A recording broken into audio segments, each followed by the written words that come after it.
hopefully. Right, so must be this one. Yeah. Well, the technical difficulty screen has never been as relevant as it is now. Jeez. It's working. Definitely. Thank you all. If you can hear us, please let us know in the comments. It's disaster today. Jeez. The captain is gone and immediately everything is a disaster.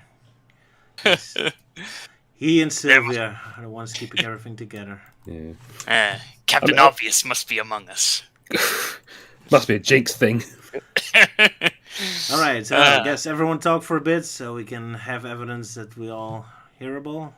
Captain? Oh wait, he is the gone. Yeah, greetings, friends! There you go. Greetings, friends. Melting Man, speak. Speak. There you go. Yeah, I'm saying words just to fill in the time gap, so...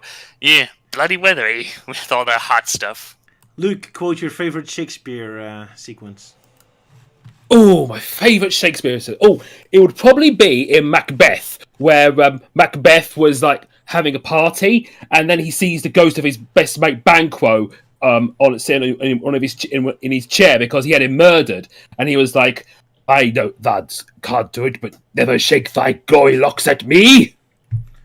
Nice, dramatic enough for you.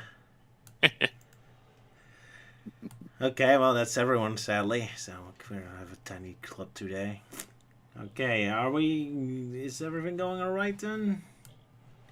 I was able to hear me, Roger, and Luke. I haven't heard you in yet.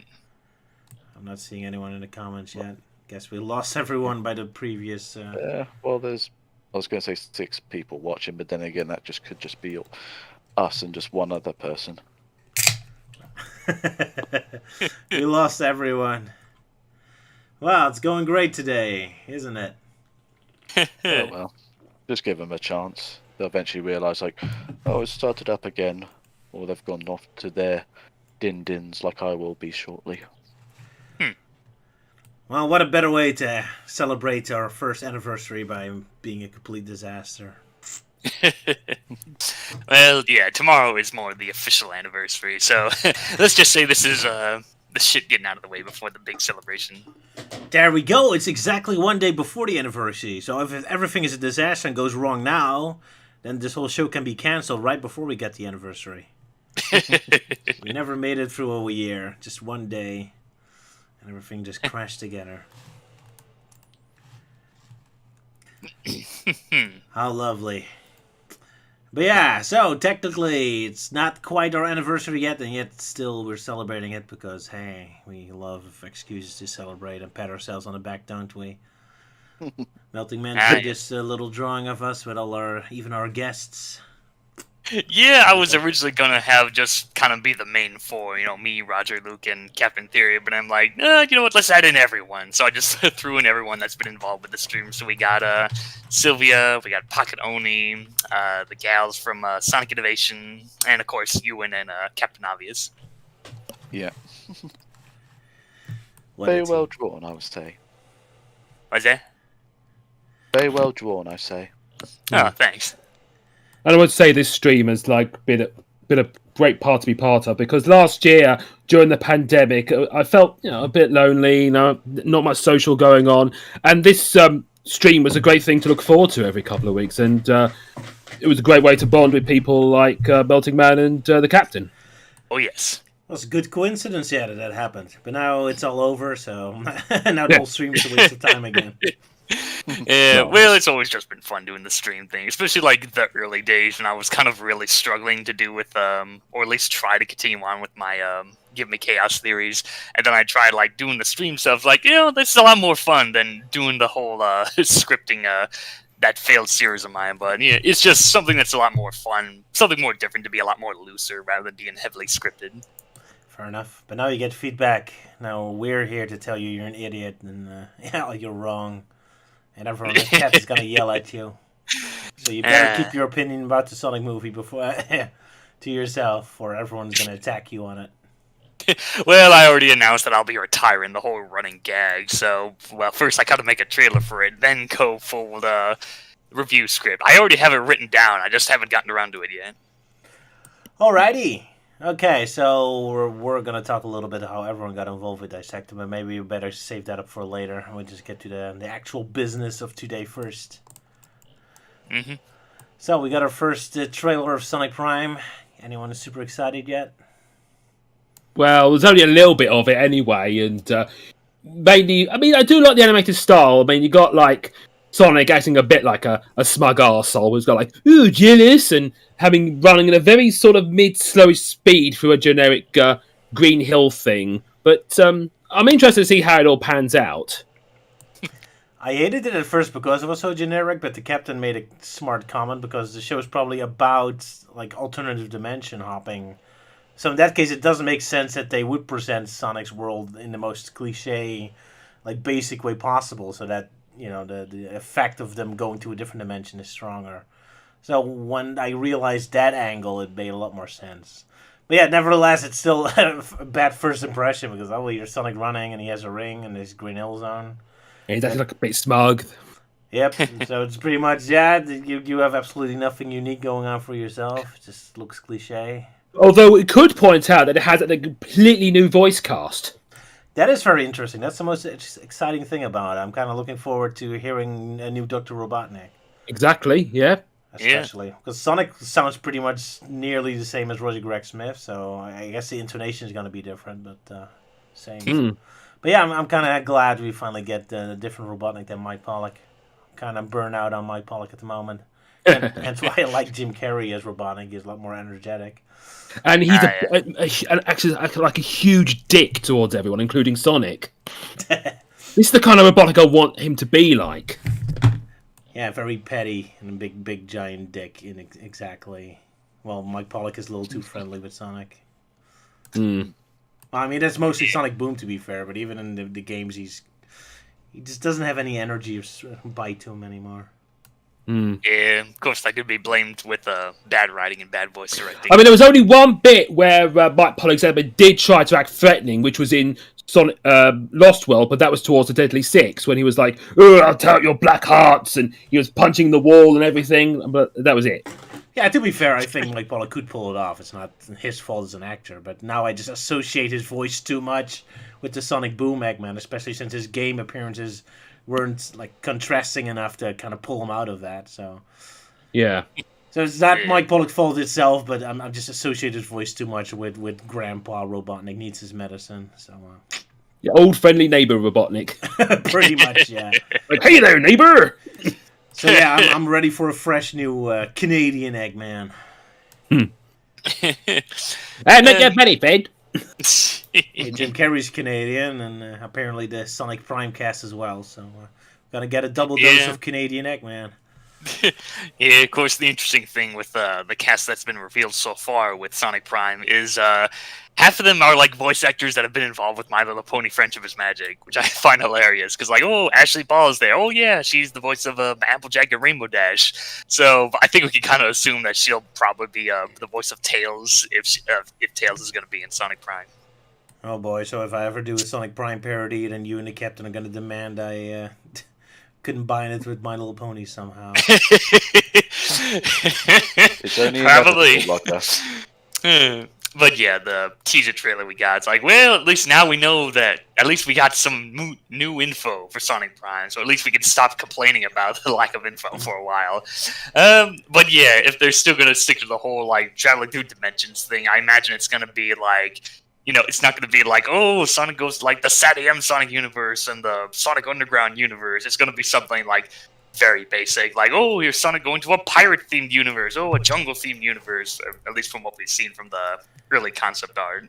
Last night I watched the new Doctor Strange movie where he went into the multiverse of madness, and it'd be interesting to take that approach, but in a more lighter tone. Like maybe there's an evil, dark version of Sonic out there.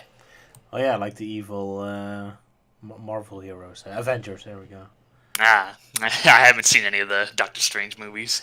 Would be interesting. Oh, they are very bizarre, very mind-boggling for the eyes. Well, it's Sam Raimi, so what'd you expect? Very visually impressive. Yeah, that's Sam Raimi for you. Mm-hmm. Lone Wolf Gaming asks if I can do a Helluva Boss in minutes. I I think I only watched one episode of the show, and I'm not sure it's very suitable for me. It's very like voice actor driven, kind of. If that makes any sense, like very. Very Sonic Boomish in a way. Yeah, in a way, yeah, but then R-rated. But yeah, it's only one episode, so I'm not sure. Well, that's got to be a nightmare to cast a parody voice for, because one of the characters is voiced by the guy who does Invader Zim's voice. Such an iconic voice, like oof. I do have one joke involving Helluva Boss, because they're both part of an organisation called the IMP, right? Well, I thought, you know, the character Hentai Boy. I like to imagine he was originally meant to go to that IMP, but he went to Rodder's IMP by accident. Oh, that's a good point. If I do Helluva Boss, I have to IMP involved. Yeah. And apparently, the job centre calls up Hentai Boy to tell him that, oh, we sent you the wrong place, so I was wondering if you could go to the right one in hell. But being as Hentai Boy has like a family now, he's very comfortable there, and he thought he started to turn it down, and so the job centre place had to tell that IMP that no, he's not going to come, he's not going to join you, and so the boss guy is like, oh great, I'm going to do all these succubi then. Sure, I guess there's possibilities there. Awesome, Jekka dude, thank you very much for the sticker.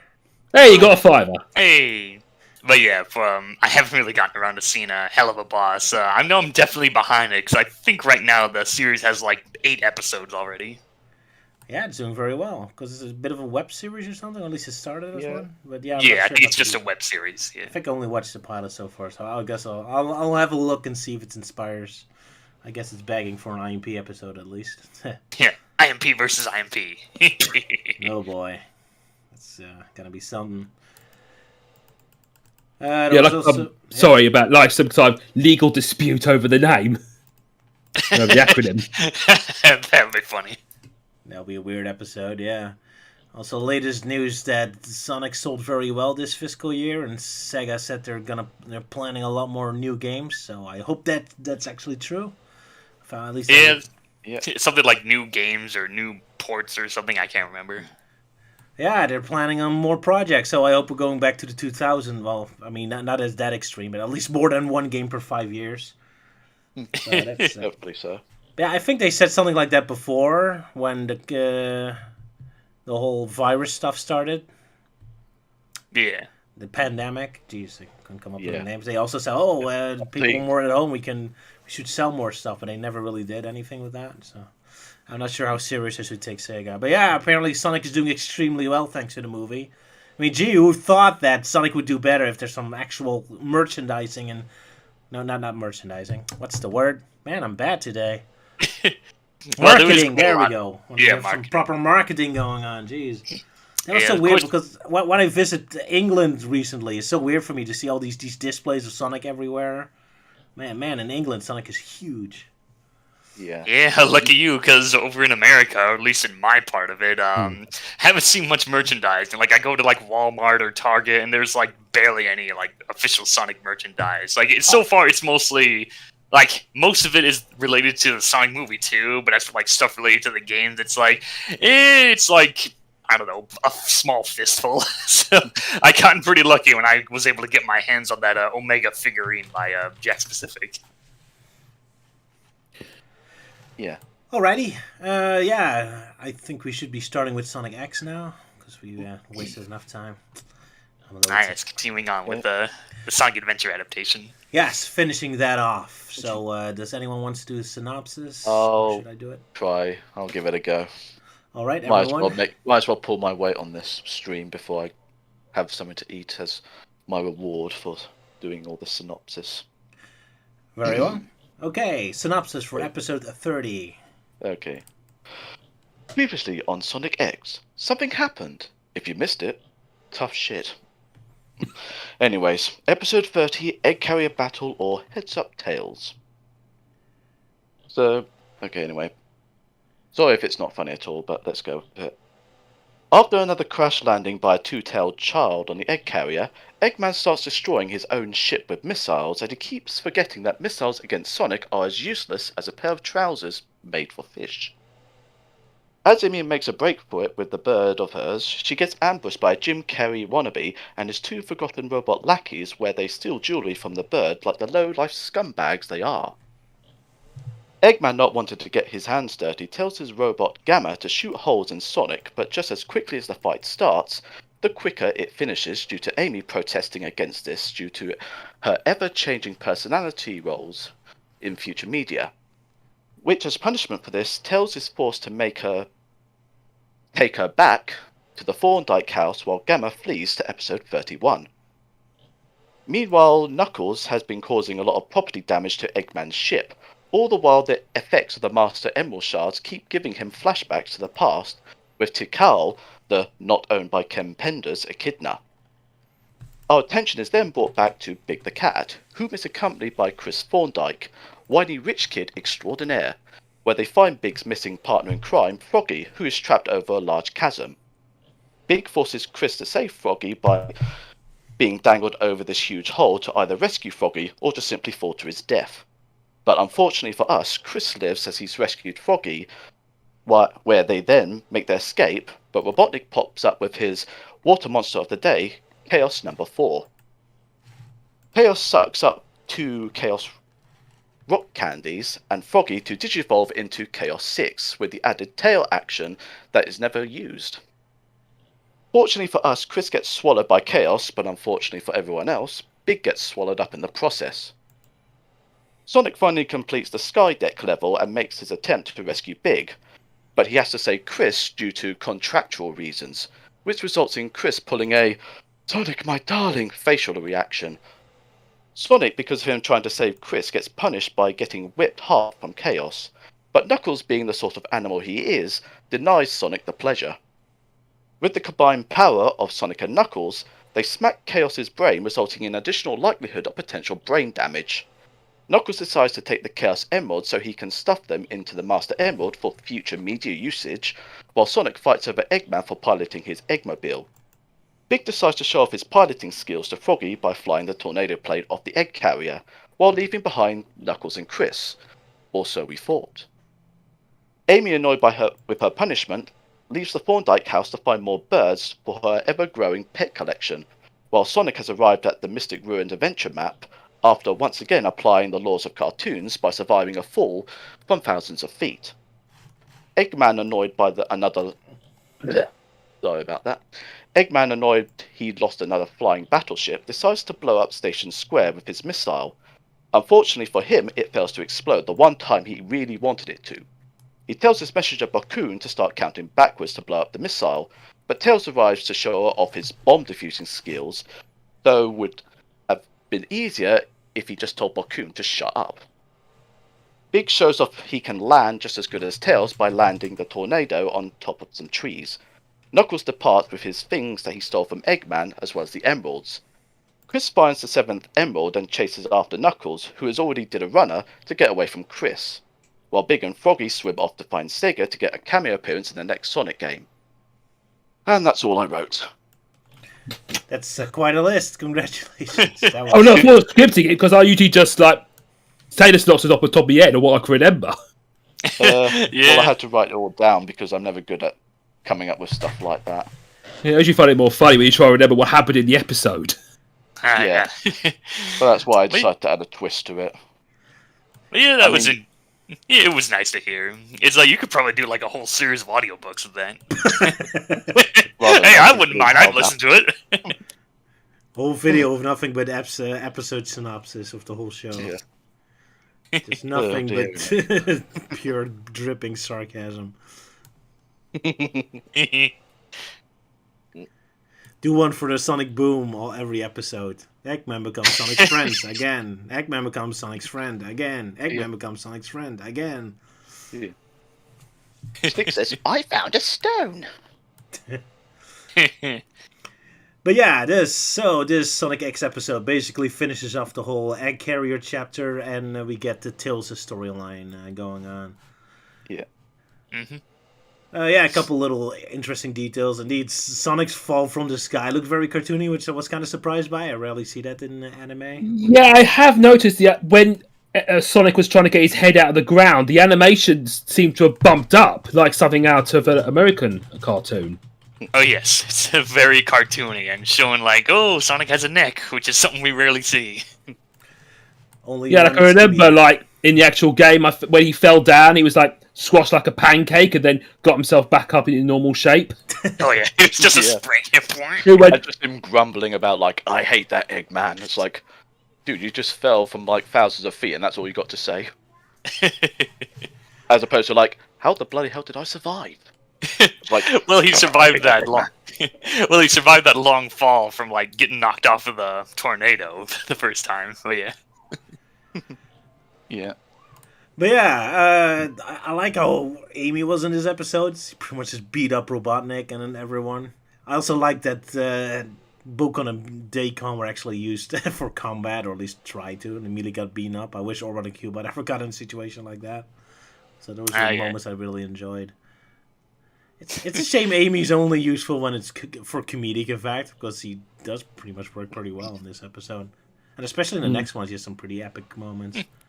yeah, I do like how Amy and Tails' roles have been expanded and how they're able to do like try and save the day on their own. So you can see a lot of more focus on Amy and her bird friend, and also you got Tails saving the day, trying to defuse a bomb. Yeah, Tails' big moment. Yeah, we'll talk about that later. But yeah, what I especially love about the whole Omega scene, Gamma sequence, is like instead of Amy only telling them to stop fighting after the fight, she also does it before the fight, which got this very funny sequence where, like, stop fighting, and Sonic's like, oh, okay, and Gamma's like, no, screw you, and just immediately starts machine gunning Sonic. That made me laugh. Amy's like, oops, I caused this. yeah.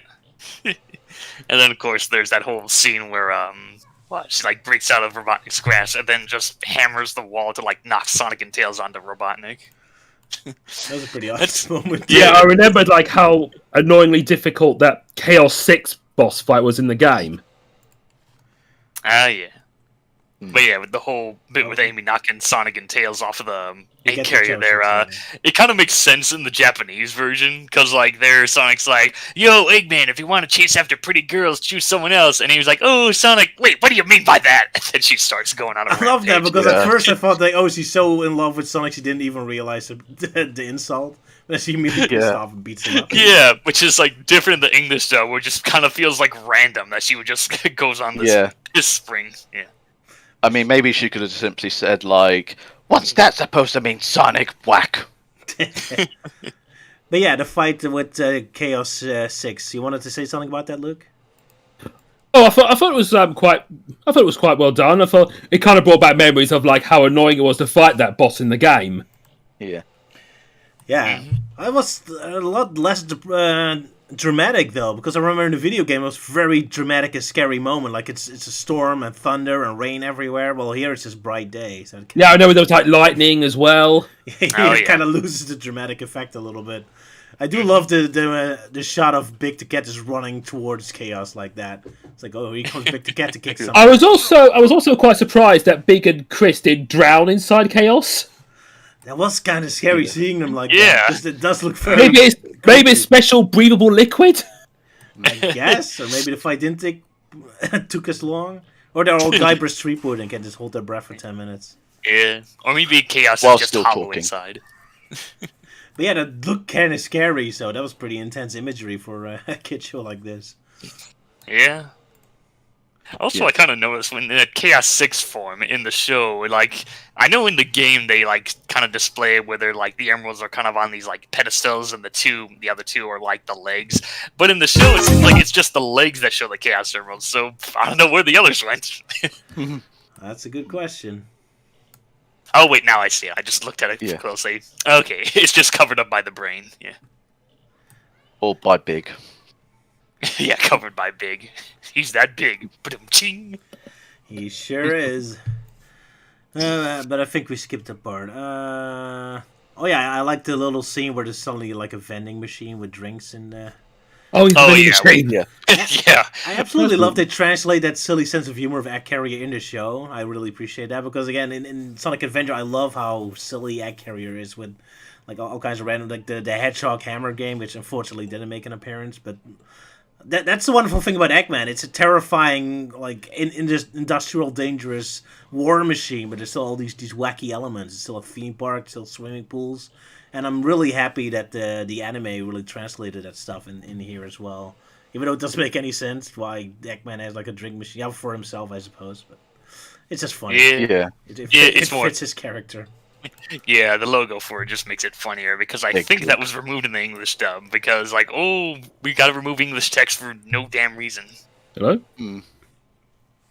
Yeah, the annoyance of it. Really weird. Oh well.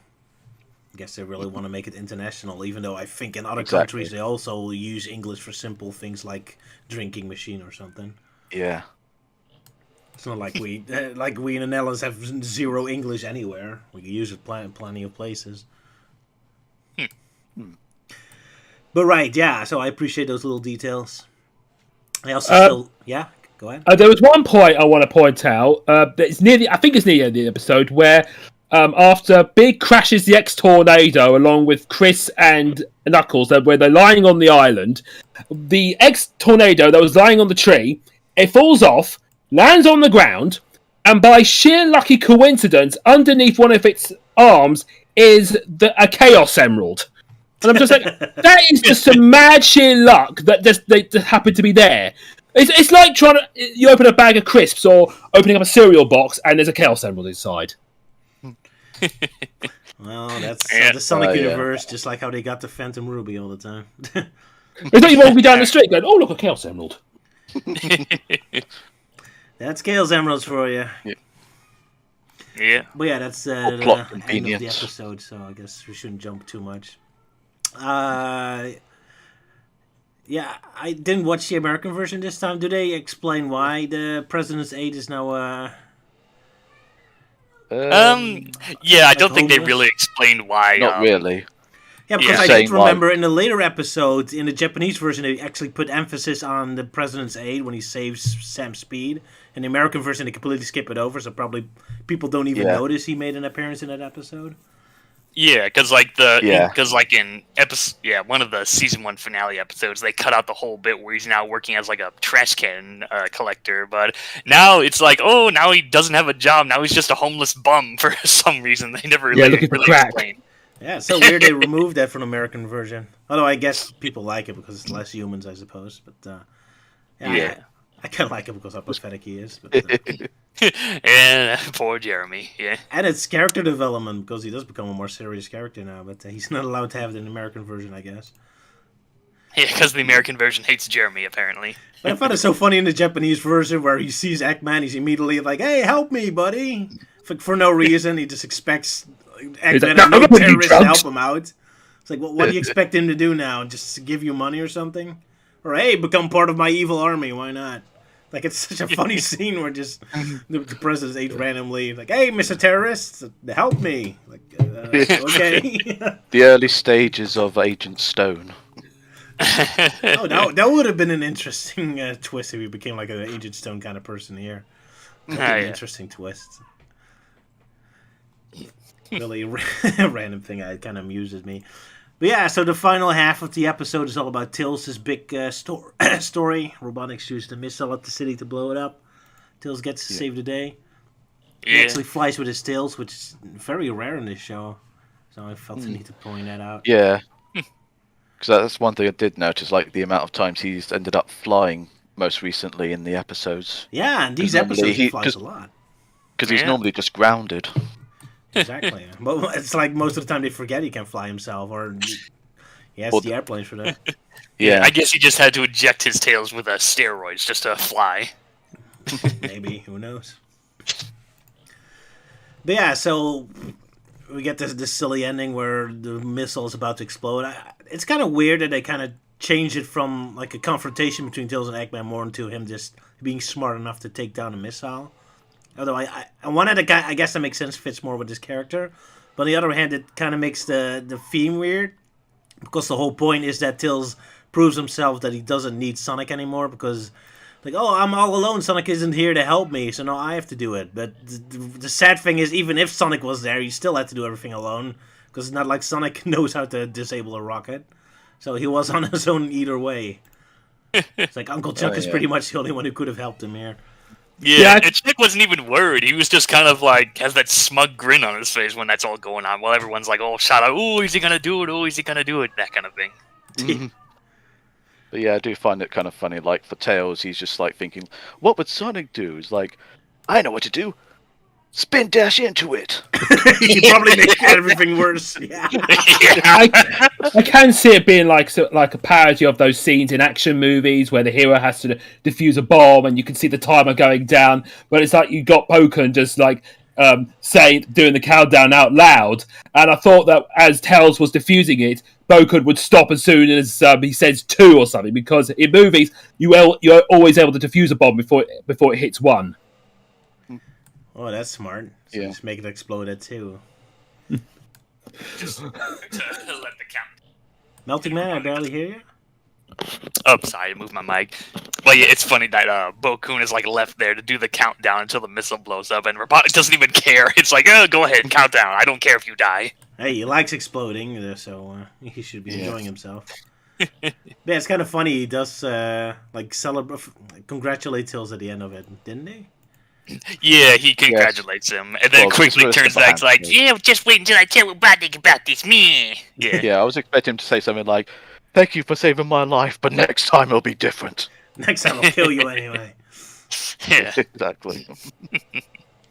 But yeah, still always nice to see Tails have a moment.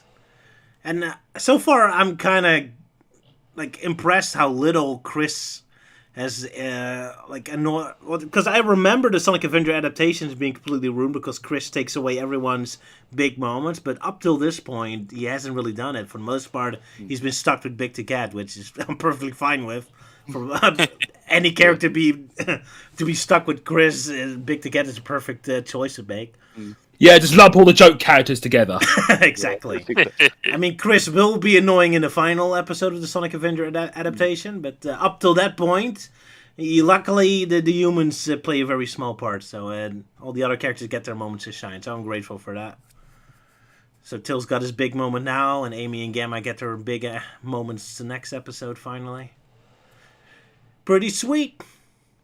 Yeah, the next episode is kind of full of some retcons, yeah. I didn't say anything about that, but yeah, we'll gonna discuss that later. Anyone still has a comment about this episode? There was one bit. I think it was when Tails and Amy fell off the went off the egg carrier. I think and Chuck just happens to know where they are. So it's like, I see you falling down. So I'll take you home in my car. It's like, it's like he happens to know exactly where to park his car and that. Yeah, that was funny, yeah, but especially because they were on a moving target. It's not like, they were just in a stuck building so he could stay around. I guess he was just following the air carrier all the time. But yeah, I noticed that too, yeah. Or like you saw it on the TV, that's where all the events suddenly somehow get noticed. I guess so. Yeah, or he was just like waiting there for like the longest time. But it's stuff like that all the time where I'm constantly like, why isn't Chuck the main human? Chuck is way more fun. He's like a Doug Brownish energy. He's much more fun. He's actually useful. It's like, why isn't he the main human instead of Chris? Well, they've got to have a relatable child, even though no one likes Chris at all. Yeah, That's Well, why I people called do him like him, to be Rich fair. Kid Extraordinaire. yeah, because I think we already kind of agreed that Helen should have been the main human surrogate instead of Chris. Exactly. Helen, Chuck, even the maid and the butler I'm fine with. But yeah, Chris is kind of boring. I don't mind humans as long as they're goofy. And there's plenty of goofy humans. But yeah, we shouldn't be attacking Chris because he isn't too annoying in this episode. That's for the final episode, unfortunately. Yeah. But yeah, I guess that's that. Any other comments, or shall we move to the next episode? Could just move to the next episode. Yeah, I don't can't really think have of much to anything. say. Yeah, I want to do the synopsis of the episode 31, if that's okay. Sure, worry. you're welcome Alright. to. Okay, this is what I can most remember. I mean, Tails is now a celebrity for saving the town, but being as he's now way too popular, he has difficulties leaving the house. So they had this idea of Ella driving this pram outside the house, and they was like, "Hey, Tails in there, isn't he? He's a baby in there." So no, he's not. So they look inside, they see Tanaka dressed up as a baby. I was like, oh, okay, there's a ugly baby there. Okay, but move along. So so they have Ella move the baby along, and apparently Tails is up Ella's skirt thing, lucky bastard. I think I can't remember if Sonic was in the temple in this episode. I mean, Yeah, and he also. was. Yeah. All right, they entirely skipped all the deadly booby traps, and apparently they skipped the whole the volcano sequence. So he sees the mural thing, gets a flashback to Cal being sad. Then he finds the final egg base, and inside the final egg base, they find Eggman going, "Right, I'm going to stop you right now. That's enough of that." And he goes into his cool egg viper thing because. There's like it's all the things you did in the past that really pissed me off, and Sonic's like, okay, and so they have their cool fight, and then Sonic beats him as is usual, and Robotnik's like, right, I'm gonna go, screw you. So and Sonic's like, okay, I'm gonna lie down outside or something. Then Gamma, yeah, he was doing a thing of his own because he's trying to find all the other robots and tries to disconnect them. They're like, they are not your masters anymore. Eggman is no longer your master. And so he finds one done up like Jesus. So he takes him down, reprograms him, like, and then he goes to the other ones. Amy and what's her name? I can't remember her name now. Goes to. Pardon? The bird, you mean? Yeah, what's her name again? Lila, I think. Well, yeah, her. They go to the egg carrier that's still sunken, but instead of like they go into the basement where they find two other robot things. Gamma finds them. It's like, oh, we have to fight. Amy's like, no, don't fight, please. But they have this cool fight. But so instead of on the top of the egg carrier, it's in a basement. Some fights happen. Then they both explode, and by sheer luck, but the two flickies that happen to be the bird characters' siblings, they're okay. They're not roast chicken or anything. Said all right. Then they flew off. Oh, and also there was a bit where like Chris was like, "Oh, what should do this emerald?" Oh, and he sees a helicopter and goes, "Oh, I know. I'll go and find Tails." But so but no, doesn't think to look in the mansion first. I think that's all I can remember right now. Yeah, that's pretty much it, and then ends with a cliffhanger with the Chaos meeting Eggman. Oh yes. So like Eggman was going through the forest and like, oh no, a sentient puddle. Water, my only weakness. That looked kind of weird. Yeah, Melting Man, you wanted to say something? I was just joking, like, oh, water, my only weakness, when Chaos attacked him. Pretty much. Yeah. Yeah, there's some couple interesting things to say. First of all, am I the only one who found it very creepy how those Chow came in the temple, where they suddenly like started like floating out of the waterfall, and just kind of staring at Sonic? That was kind of creepy. Which I don't well, it didn't come out of the waterfall; they just came from like the wings. Yeah. Well, I didn't remember exactly, but I remember kind of being creeped out by them. It's kind of weird to see them all looking sad. Anyway. Yeah. That was an interesting moment. There's other stuff to say about it. The butler as a baby, that was funny. Oh yeah, disguising as a baby. Also, they bring up that Tails is called miles per hour in the Japanese version. Did they do that in the American version as well? Yes, they did that in both versions. I'm kind of I didn't find it funny that Chuck didn't know his name was miles per hour up until that point. Yeah, that was so weird. It's like, how long have you been hanging out with these mutant animal things? You should have like known about his real name by now. Yeah, but Tails doesn't want to be known by that name. He wants to be known by his nickname, which kind of makes me confused why he brought up his full name to the reporters then. Like, why didn't you just call yourself Tails then? So that's kind of confusing why he suddenly uses his full name to the random reporters. But using his real name. Probably just put on the spot and such, like, hey, what is your full name? Miles Tails Prowler? Yeah, I guess so. Would have been interesting to see the full interview. Maybe said more embarrassing things because he was constantly caught off guard. like leaking his social security number and all that. Well, yeah. Well, not that it matters to him. He's an alien. Didn't you do that in one of your animations, Roger, where like one of the characters decided to reveal their No, that was the Star Fox thing. The Star Fox thing, where Crystal just gives all her sensitive information when Fox finds her staff. Yeah, I think he also did that with Kingdom Hearts when Sora and the gang meet Aladdin, and he just blathers away about stuff. Oh, that's true. Yeah, that's always a funny joke. I always like how characters open up so quickly. Although with Aladdin, it's not so much that it's sensitive information, but more how easily they believe this whole story. He's from their perspective, he's like a homeless man who's just suddenly yelling, "Oh yeah, I'm totally the princess is my girlfriend totally, and the government is evil," and just blindly believe me and join me in my rebellion. It's like, well, because Sora never saw the Disney movie, so he shouldn't be knowing who all these people are. But yeah, that's a little off topic now. I'm still amused how pointless Tikal's flashbacks are. I mean, in the video game, it kind of makes sense. Like, okay, every storyline you get a little glimpse, so it's fun for the player to kind of puzzle it out. But here in the anime, it doesn't really matter. So you constantly get, here's a flashback that Tikal is sad. Here's another flashback that Tikal is sad. Like, it doesn't really build towards anything. Like, I mean, at least they condense it down to only Knuckles and Sonic getting the flashbacks. As opposed but even to then they gave Knuckles flashback. three of them, I think. So you still get a lot of them. Yeah. Yeah, but I guess it's fitting because Knuckles had 3 flashbacks in game. Just the constant, "Hi, I'm Tikal. I'm showing you something." Exactly. That's what I'm making fun of. Yeah. Why are you bringing them into these flashbacks if you don't even give them any relevant information? It's just like, here's a quick glimpse of the past, and you're off again. It's like, okay, that was random. Or do you expect Knuckles to actually, like piece it all together? But this is Knuckles we're talking about, the gullible one. Exactly. He's not going to connect them all. Connect all the dots of what's going on. He's still got to say, "What's going on here? Who are you? I'm confused." Ah! And that's kind of frustrating that they never connect information from the flashback to the reality. You'd think it'd be more on their mind, like when they see something. Hey, this is the stuff I saw in the flashback. Maybe it has something to do with this.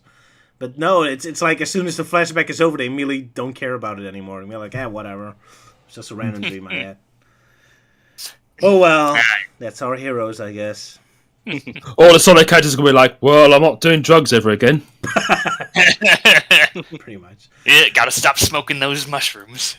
Another thing I found so funny about this episode, how intense Sonic and Eggman are about each other all of a sudden. Okay, now you won't escape! I'm gonna defeat you for once and for all! Like, and it comes out of nowhere. It's not like something dramatic happened or anything. Just, for some reason, now they're like, this is gonna be our final battle! Not that it matters, because after the battle, they're still like, I'm leaving again. Like, okay, bye, Eggman. It's like, why were you so dramatic if then it still ends in the same way as always? It's like, there's no dramatic setup to it, and there's no dramatic payoff either. It's just like, just because it's the video game final boss, now all of a sudden everyone is super dramatic for no reason. Like, it just made me laugh. At least in the Japanese version, they gave us a fun scene where Robotnik's like, you destroyed my bases, you destroyed my plans, and then he attacks Sonic, like, and now you're trying to destroy my base, and Sonic's like, hey, you're doing that to yourself. That was pretty funny. But yeah, that's, I guess, the problem with this adaptation. They take some bits of the game a little too too literally. Which, on one hand, I really appreciate. They really go full-blown in their adaptation. Like, almost every level and boss fight is represented. Well, okay, not every level. Red Mountain is left out, like Luke said, and some others. But, they go out of their way to insert as many references to Sonic Adventure stories as possible.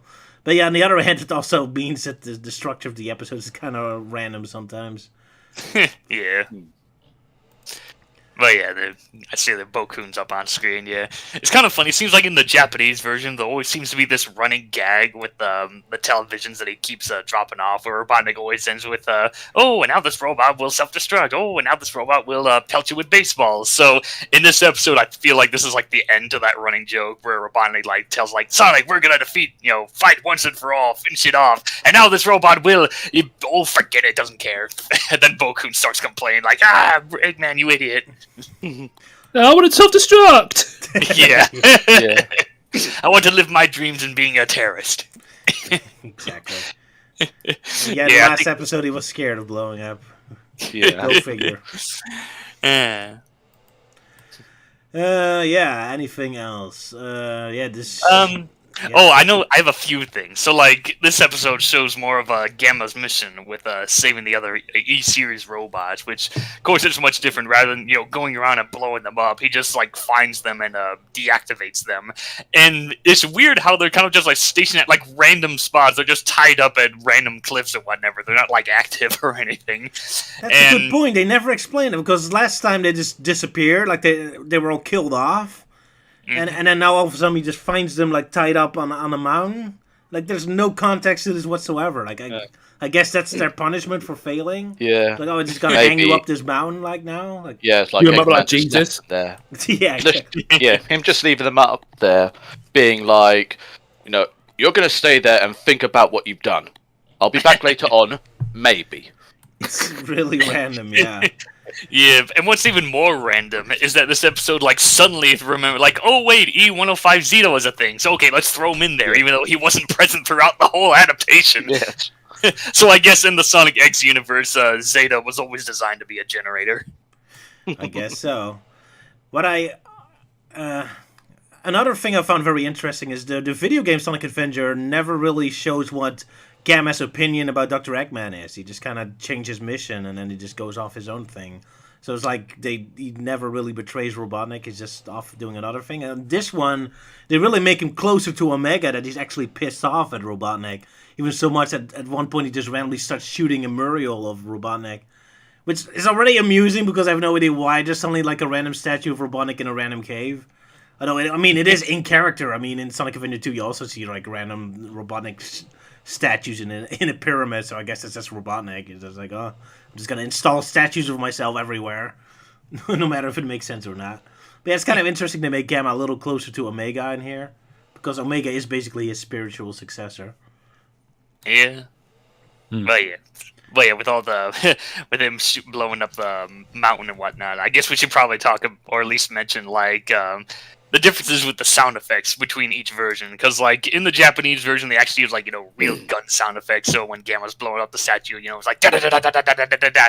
And of course in the English they're like, no, that's too violent. We gotta switch it to lasers. Yeah, that's totally not violent. So so it's always weird going like, oh, one version has laser sound effects and the other version has gun sound effects.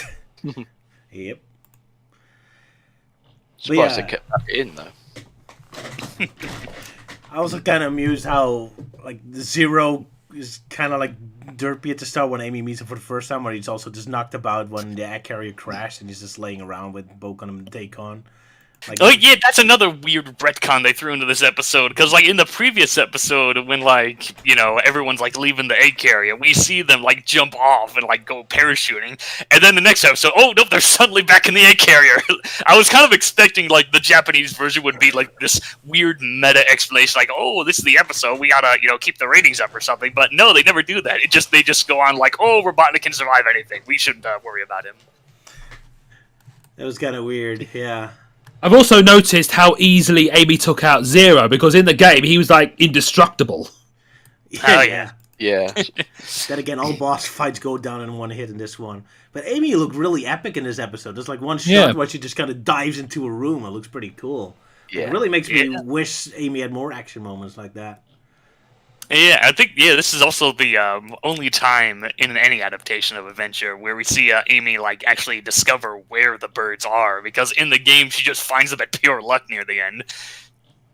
And she also doesn't need to grab a balloon to escape. Yeah, exactly. Yeah, but yeah, this episode really like finished their story off a little better. Yeah, that Amy meets Gamma for the last time before he dies and all that, and has more of a proper goodbye to him. Yeah, it does feel like an improvement over the game, where it just kind of like filters out by the end, I guess. And now you actually see the birds meeting up each other, and Amy really knowing the full context of what happened. So that's a bit of an improvement over the game. Yeah, it's also kind of weird actually hearing E101 Beta Mark II actually talking, because he never really had a voice in the games. That's a good point. Then again, if Gamma can talk, then why shouldn't the others? Yeah, it's a surprise. Yeah. well, yeah, I know some of the E-Series robots actually did talk, but it's only in like one scene where Gamma comes back from the Tikal sequence and you hear the robots arguing off screen of like which frog is the real one. But yeah, so yeah, it's the death of poor Gamma, and Amy says her goodbye. And then it ends with this final shot where we see, Beta Mark II and Gamma holding hands. Aw. Yeah, very nice. And really makes me wish Amy had more episode where she isn't just drooling over Sonic, but goes on a little mini adventure. See, that's why Sonic Adventure is my favorite game, because you get more like little homely scenes like this, and it isn't just always following the same structure. Oh well. Yeah. After that, another weird scene where Tails and Sonic meet up each other, and he's like surprised, "Tails, you're okay!" Like he was worried about him, even though he was just kind of sleeping and napping before. And you were worried about Tails while you were just sleeping there. And not going to Chris' home and meet up there, instead of just randomly hang out in the forest. Right? How do you expect him to find him there? Of course, he does randomly find him there because it's a coincidence. Oh well. Well, I just think Sonic's just there just so he can stay away from Chris a bit longer. Yeah, that would be a nice explanation. Unfortunately, Ken and Sonic likes Chris, so I don't think that explanation works. Yeah. Well, like I said, he has to save Chris and say Chris's name a lot due to contractual reasons. That's mostly in the next episode. This episode, Chris is still barely in it, so lucky. Yeah, one good thing about it. Yeah. One interesting thing I noticed between the versions is so like the scene where like Tails and the others are watching the TV. So, but in the English dub, it just recaps like the events that happened in the last episode, which weirdly enough uses some frames of animation that actually appears in the next episode, which is weird. But in the Japanese version, they actually start off with Scarlet Garcia just flying over Mystic Ruins and explaining like, "Oh, this is Mystic Ruins. It's currently off limits." Da, da, da. And they see Angel Island, and then they quickly recap the events of the last episode. Yeah, that was kind of weird. I didn't know why they suddenly felt the need to emphasize that Mystic Ruins isn't part of Earth but for Mobius, because that's never relevant in the story at all. Yeah. Outside of Angel Island, Mystic Ruins never really matters beyond just being a location where some events happen. So I was kind of confused why they felt the need to emphasize that. Maybe it's going to show up in a later episode. I don't know. One detail I found interesting was that Amy and Big actually had a moment together at the docks, which I don't think they ever interacted in the original game, so it's kind of nice they have a moment together. Yeah, they never interacted in Sonic Adventure, no? Yeah. Well, maybe they run into each other in the adventure field, maybe? Yeah, it's possible. Maybe. One thing I have, sorry, to interject. One thing I have noticed about this adaptation is that we haven't gone a scene where Sonic grabs the guy that lifts a guy right above his shoulders and takes him to the burger shop. The burger shop statue. Yeah, I agree. That's yeah. Terrible. They left that out. We never got to see the burger shop. What a crime. This adaptation should really have been 7 episodes, and 1 episode completely dedicated to the Station Square side missions. Or the running gag, at least. During that whole episode, in which you just see the guy, but he keeps moving in different spots every shot. Oh, yeah. That'd be funny if he had a cameo in every episode in a different location. Yeah. Like, oh, here he is in Station Square. Now there he is in Mystic Ruins. There he is in the egg carrier, yeah. There he is in the water. You got the guy, you can throw him into the water. Yeah. Although I know, like, one of the NPCs that you talk to, they actually talk about the statue, and she tells like the player to like don't throw the statue into the water. They should never tell a player what not to do. No, merely do it. Then the whole scene with trying to get Tails out, where Tails gets stuck inside like Ella's dress or whatnot while carrying that. What was it that you called it, Luke? That kind of threw me off when you were describing it.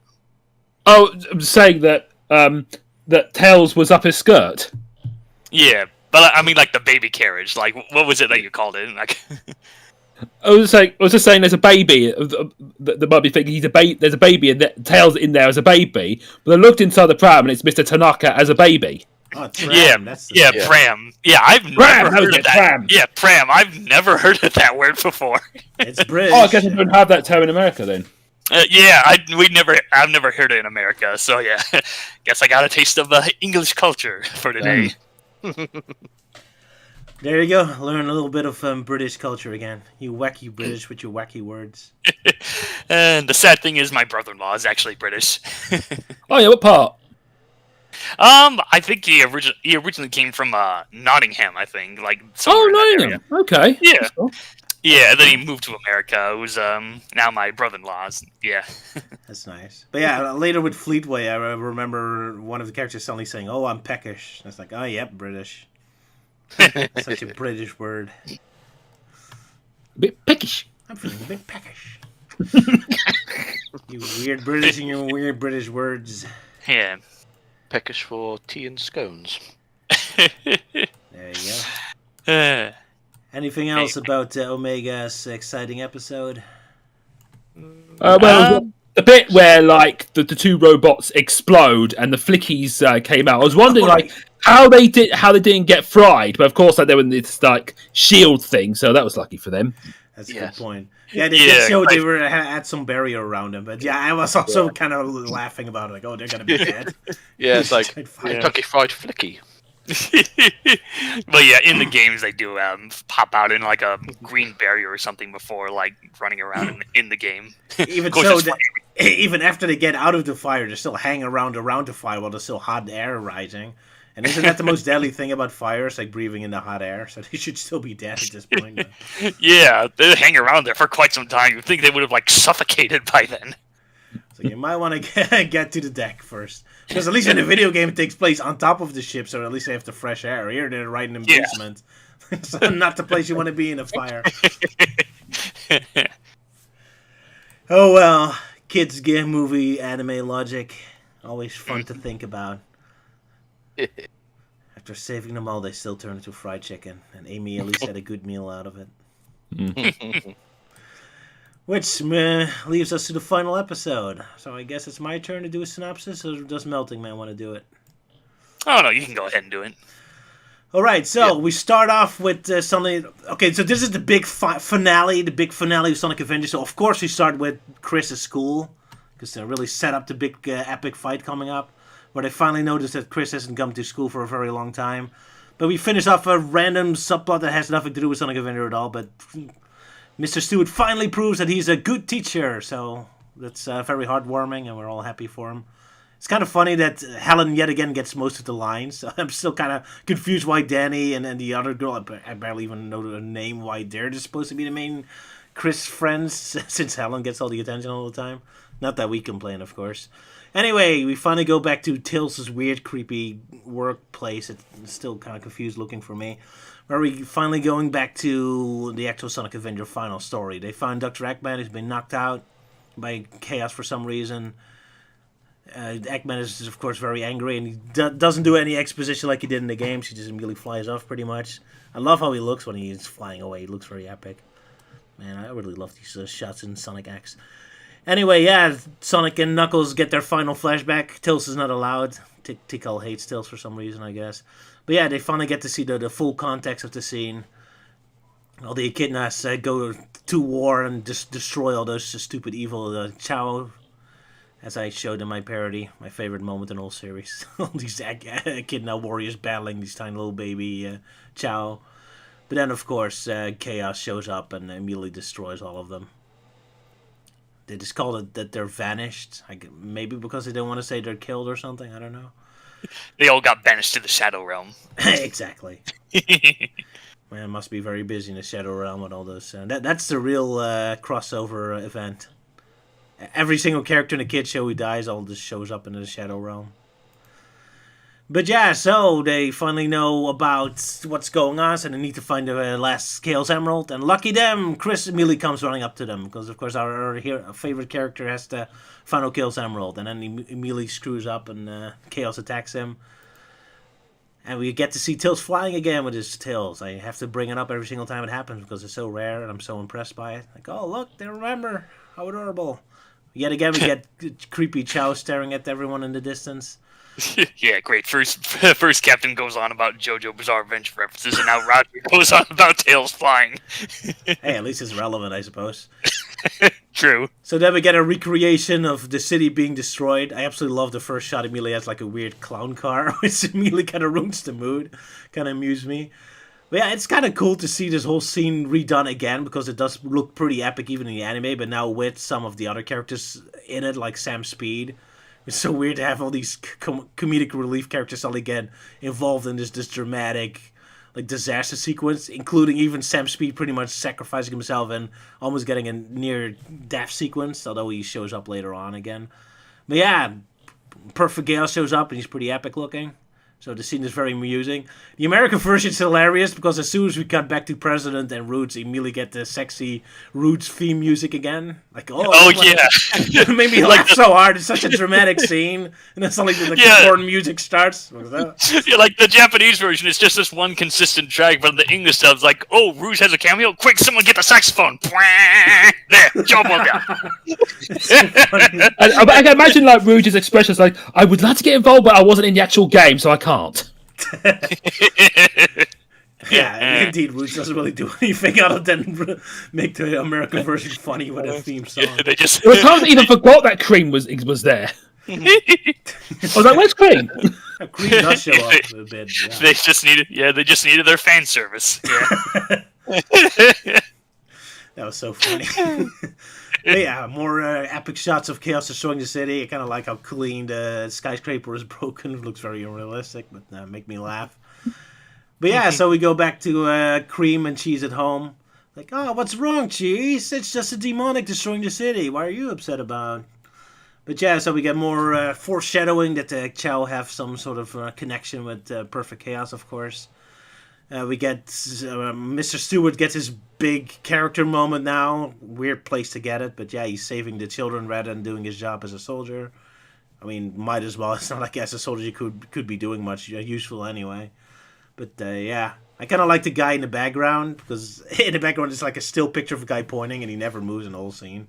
Kind of make me laugh, like he's just frozen in fear or something, or he's just amazed by his own finger. Anyway, yeah, in the Japanese version, you get a scene where the president's aide, I forgot his name. Melting, what was his name again? Not as Who? Matters. The aide of the president, that guy. Oh, I think Jeremy. I think that's. Jerome. Jeremy, yeah. But yeah, in the Japanese version, he gets a bit of a heroic moment where he saves Sam Speed. The American version kind of glosses over it, so it's like just a random guy saved him. Yeah, it's so weird because there is an extended scene in the Japanese version where Sam and Jerome have a bit of a talk. Yeah, and again, this scene looks so kind of haunting because we actually see Sam Speed just floating lifeless in the water before he gets saved. I mean, he's still alive, but it's such a scary scene because again, the actual game doesn't really care much about whether there's people dying or anything. It's just like, oh, look how cool this is. But now we actually see like people floating in the water, and it really shows how dangerous this scenario is. Of course, they still kind of make sure that nothing really scary happens, or I think the news reporter says at one point, oh, nobody died, no, don't worry about it. So don't worry, kids. Oh well. Anyway, yeah, we get a scene we never got in the video game where a gun is actually attacking Chaos. Not that it helps much, but still appreciate they're trying to do something. Yeah, of course. Like the big difference is like unlike in like the season 1 finale where Robotnik like killed all the soldiers. Here we actually see like the aviators that we actually see them parachute down. In both I guess they got a lot of angry parents calling. I'm surprised they still kept the Egg Carrier 2 scene in because it didn't really have much of a point other than just being a payoff to Dr. Eggman so he gets one final humiliation before the series over. But yeah, he flies in, he gets blown up, and that's Dr. Eggman. Yeah, Well, poor at the Egg very Carrier least, 2. yeah, at the very least, he decided to number it. Yeah, because like in the original game, they just recycled the same model. Here, they replaced the Eggman logo with number 2. That's nice. Number 2. I'm surprised he found the time to build that because is it like he built 2 at the same time or something? I guess so. Probably, yeah. Probably one He's of just the knocking out those space stations like it's nothing. Man, I suppose like with the Death Star and Death Star 2. Yeah, exactly. But then again, he built a load of ships in Sonic Heroes. Exactly. Oh yeah, the Egg Fleet. Yeah. Man, if Eggman just sold all that stuff, like he's just the Elon Musk of the Sonic universe, he would. Yeah, which Palpatine ripped off to create the Final Order. Probably. But anyway, yeah, we got Sonic dealing with Perfect Chaos. Got a pretty cool scene where he's like surfing, which I really liked how that looked. of course, then tells Chris show up in the Tornado X, because this is the episode where Chris finally gets in the main character position. So far, he was always stuck with Big, which I liked, but now all of a sudden he has to be like annoying. And like I think Ewan or Luke said before, he gets so often those close-ups where he's like crying and like it's supposed to be romantic. It's supposed to be Sonic's girlfriend. It looks so creepy. Like, why are you doing that? Like, Sonic, my darling. Yeah, it's so creepy. Don't do that. Sonic, At least Tom doesn't do that. Exactly. Like he's supposed to be the audience surrogate. I don't want to be the creepy, like, oh, Sonic, marry me guy. Yeah, I mean, hell, Tails never does that. Yeah. I would impress Sonic with my skills. And even Amy doesn't do that. At least for her, it would make sense. Yeah, I think this episode Sonic X in general, just predates the whole, I want to impress Sonic with my skills so he would have butt sex with me. Yeah. Pretty much. Butt sex with me. Yeah. I still have to say I love how the interior of the egg carrier looks like. It's very colorful, especially since Sonic X makes everything look very generic and boring looking, like how they immediately replaced the tornado with the super generic sci-fi. So I'm happy they at least kept the colorfulness of the egg carrier in here. It's a random comment. Anyway, Tikal finally shows up physically, so to get this very funny shot of Perfect Chaos just barfing out the Chaos Emeralds, that made me laugh. Yeah. Like, Yeah, I hate rock candy. It's such a funny shot. Like, especially since there's no build up towards it. It's like, oh, we need the Gale's Emeralds, and like immediately cut to Chaos and bop. Like, oh, okay, thanks, Chaos. Yeah. Oh wait, now the image is on screen with Chaos barfing up. It looks like he's barfing up 8 emeralds and not 7. Like, what's the deal with that? Animation error? Yeah, probably an animation error. Yeah. How many emeralds are there? 12? 5? Wait, Well, like, counting well, 7. maybe- Where's the 8th one then? Yeah, maybe it's a reference to Sonic the Fighter because that game had 8 emeralds for no reason. There are 7 emeralds, right? Yeah. Where's the 8th one? Yeah. There are 7 on that one. Yeah, 7 in general. Sonic 1 had 6, Sonic the Fighters had 8, and Sonic Spinball had like 16 or something, I can't remember. Yeah, I know, but in the shot I only see 7 Gale's Emeralds. I Yeah. don't know where the 8th one is. Well, there's like a pink one, there's 2 white ones or a cyan, and then there's a blue, red, green, and yellow there. So there's No, I think maybe Melting Man's referring to himself as the 8th emerald. Of course, yes. Yeah, you're a special emerald. Nah, I'm the ancient onyx. Fair enough. Anyway, Sorry, yeah. So we get our big scene where all the characters show up to give the Gale's Emeralds. I kind of liked the Cream showed up. I thought C was going to be the more important character here, because especially since he's connected to the Chow. It's like, oh, this is finally a moment for Cream to get some kind of relevance in this episode. But unfortunately, no. Of course, Chris has to be the important guy and gets the big close-ups. Poor Cream. Oh well. Well, at least Cream gets to be around in the final scene, so that's at least nice. Yeah. I kind of like how Tikal looks in this shot. Like, she's also kind of looking, oh, who's that guy? Get lost. Like, oh, God, it's him again. Like, oh, well. why isn't he dead yet? But yeah, so Chris gets to the main part here where, oh, he's the magic little kid. I do like he immediately falls on his face when he runs towards them. It's kind of funny because at the beginning of the episode, he ran with the Chaos Emerald and immediately got attacked by Chaos. Now he runs and he immediately falls on his face. So it's kind of like a funny running gag where he constantly immediately gets hurt. Nah, it was just cheaper for the animators to just recycle that same running animation. But yeah, so everyone's cheering Sonic, and for some reason, again, Chris gets his big close-up as well. Like, it's an important scene for him, even though he barely did anything in this whole saga so far. But it's the climax, so he has to be the special one now, I guess. So it's kind of... Yeah. Up till this point, he hasn't been too annoying, but now in this episode, he's suddenly like, oh, this is the Sonic I remember. Yeah. That was just like reveling. And it's only gonna get worse. Yeah, Sonic Adventure 2 is gonna get worse in that regard. Oh well. Anyway, yeah, we get all the stuff. Tikal does her little poetry again. She wants to lock Perfect Chaos into the Master Realm, but Sonic's like, no, we have to really clean him up. We have to beat him up so he becomes happy again, because this is anime. Yeah, gotta beat up all the anger out of him. Exactly. Of course, all the kids are watching the battle going on, because, of course, you have to keep them close to the battlefield like a good teacher. And yet again, Helen gets the most focus out of them, which, again, amuses me. It's like, even the center of the screen. Again, why is Danny and the other girl the main girls? Oh yeah, Helen, Danny and Francis, yeah. Either way, yeah, Perfect if Super Sonic immediately beats up Perfect Chaos, not much of a long fight. It's kind of a shame they never used to Crush 40 songs. I think only... Yeah, that is a shame, because like I checked both versions. It's like, no, they don't use Open Your Heart or anything. Nope, unfortunately, don't. Yeah. Probably on a AMV video on YouTube. Yeah. Oh yeah, there's. Did a fan edit or something? Yeah, No. Usually you would get like fan videos with music over certain scenes in anime and stuff. Oh right, yeah.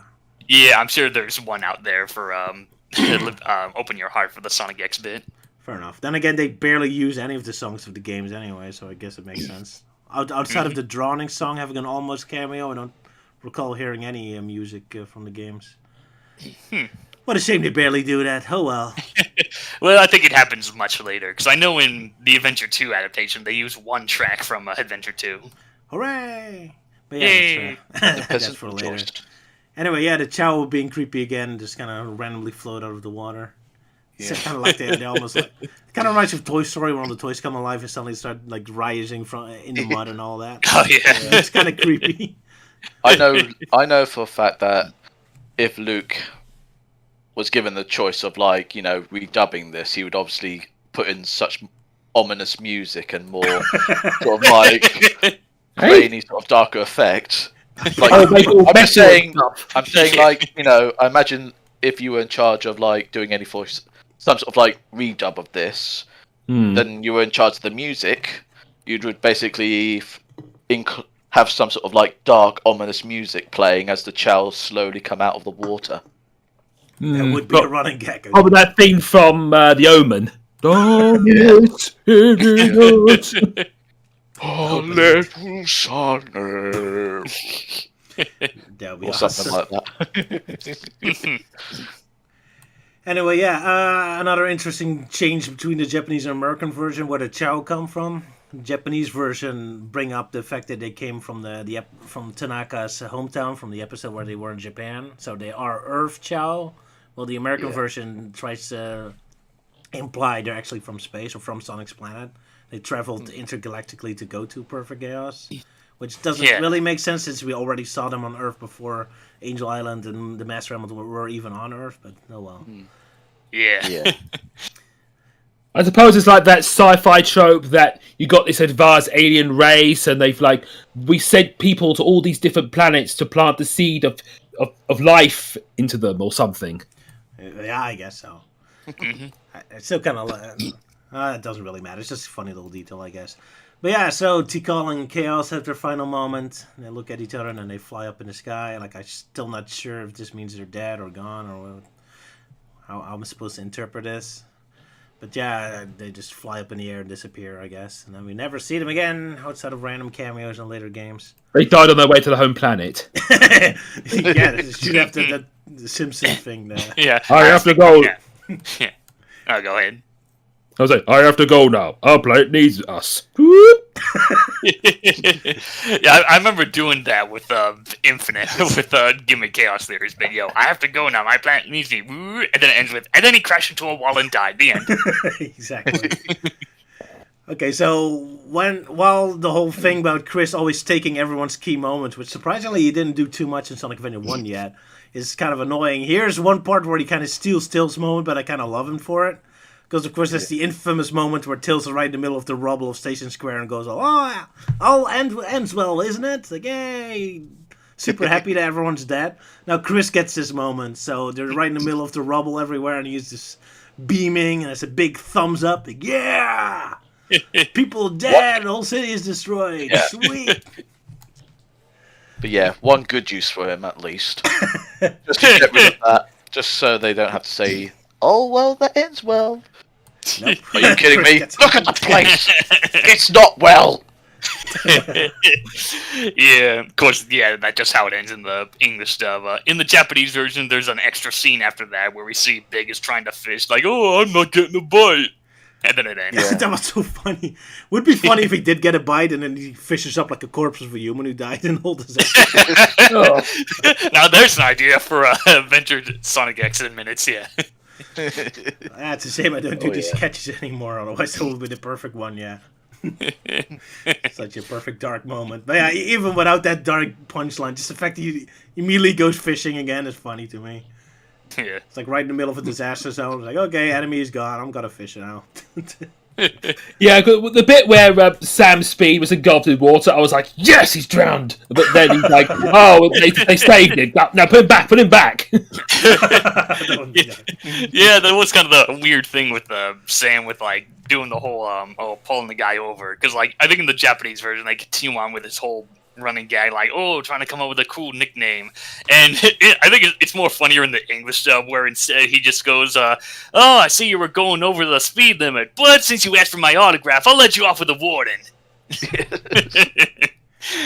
Yeah, that's kind of different, huh? I guess the 4Kids wanted to make sure most episodes work on their own, so you don't have to like remember all the running gags. Well, the Japanese version really loves their running gags. Because the problem with the running gags, especially when it only happens once per episode, is like you really have to remember it from previous episodes. Otherwise, it's just a random sentence. It's like, oh, he just gives himself a random name, whatever. It's like you have to remember. One thing I also want to point out is when Chaos buffed up the Chaos Emeralds, the people that did only manage to find them would be Sonic's friends. I thought not just other random people that found them. Yeah, lucky them. Yeah, lucky them. Or maybe yeah. I mean, I was going to say, like, well, maybe one person did actually find a Chaos Emerald. It's like, ooh, I found a stone. And then suddenly just gets punched in the face by Knuckles and says, like, give me that. That would be great. Yeah. And another thing that was pointed out is Sonic explicitly stated that the Emeralds only works with him, no one else. Yeah, that is kind of annoying. But yeah, that's what the games do later on anyway. Hey, maybe when one of the Gale's Emeralds found, like some other person found one of the Gale's Emeralds, it was Chris Fortnite who beat them up. It's like, no, I want to have the cool moment. Yeah, I can imagine. Like poor Helen found it actually, and he really kicks her over. He got lost to the wheelchair girl. Yeah. My moment. Oh, that could just be like the idea of a joke. Like, oh, the Emerald lands in hell, and then Chris beats him up, and then the crystal lands like Mr. Tanaka. Then he beats him up, and it just keeps going until he finally gets the Emerald. He beats up the whole world just to please us. Fighting round the world. Well, the way you're saying that, I'm just imagining, like, you know, by the end, like, Chris is like, Sonic, I got the Chaos Emerald, and yet there's no one, like, conscious to actually cheer Sonic on, because they're all... Oh, yeah, and he's just, like, covered covered... And then he punches himself.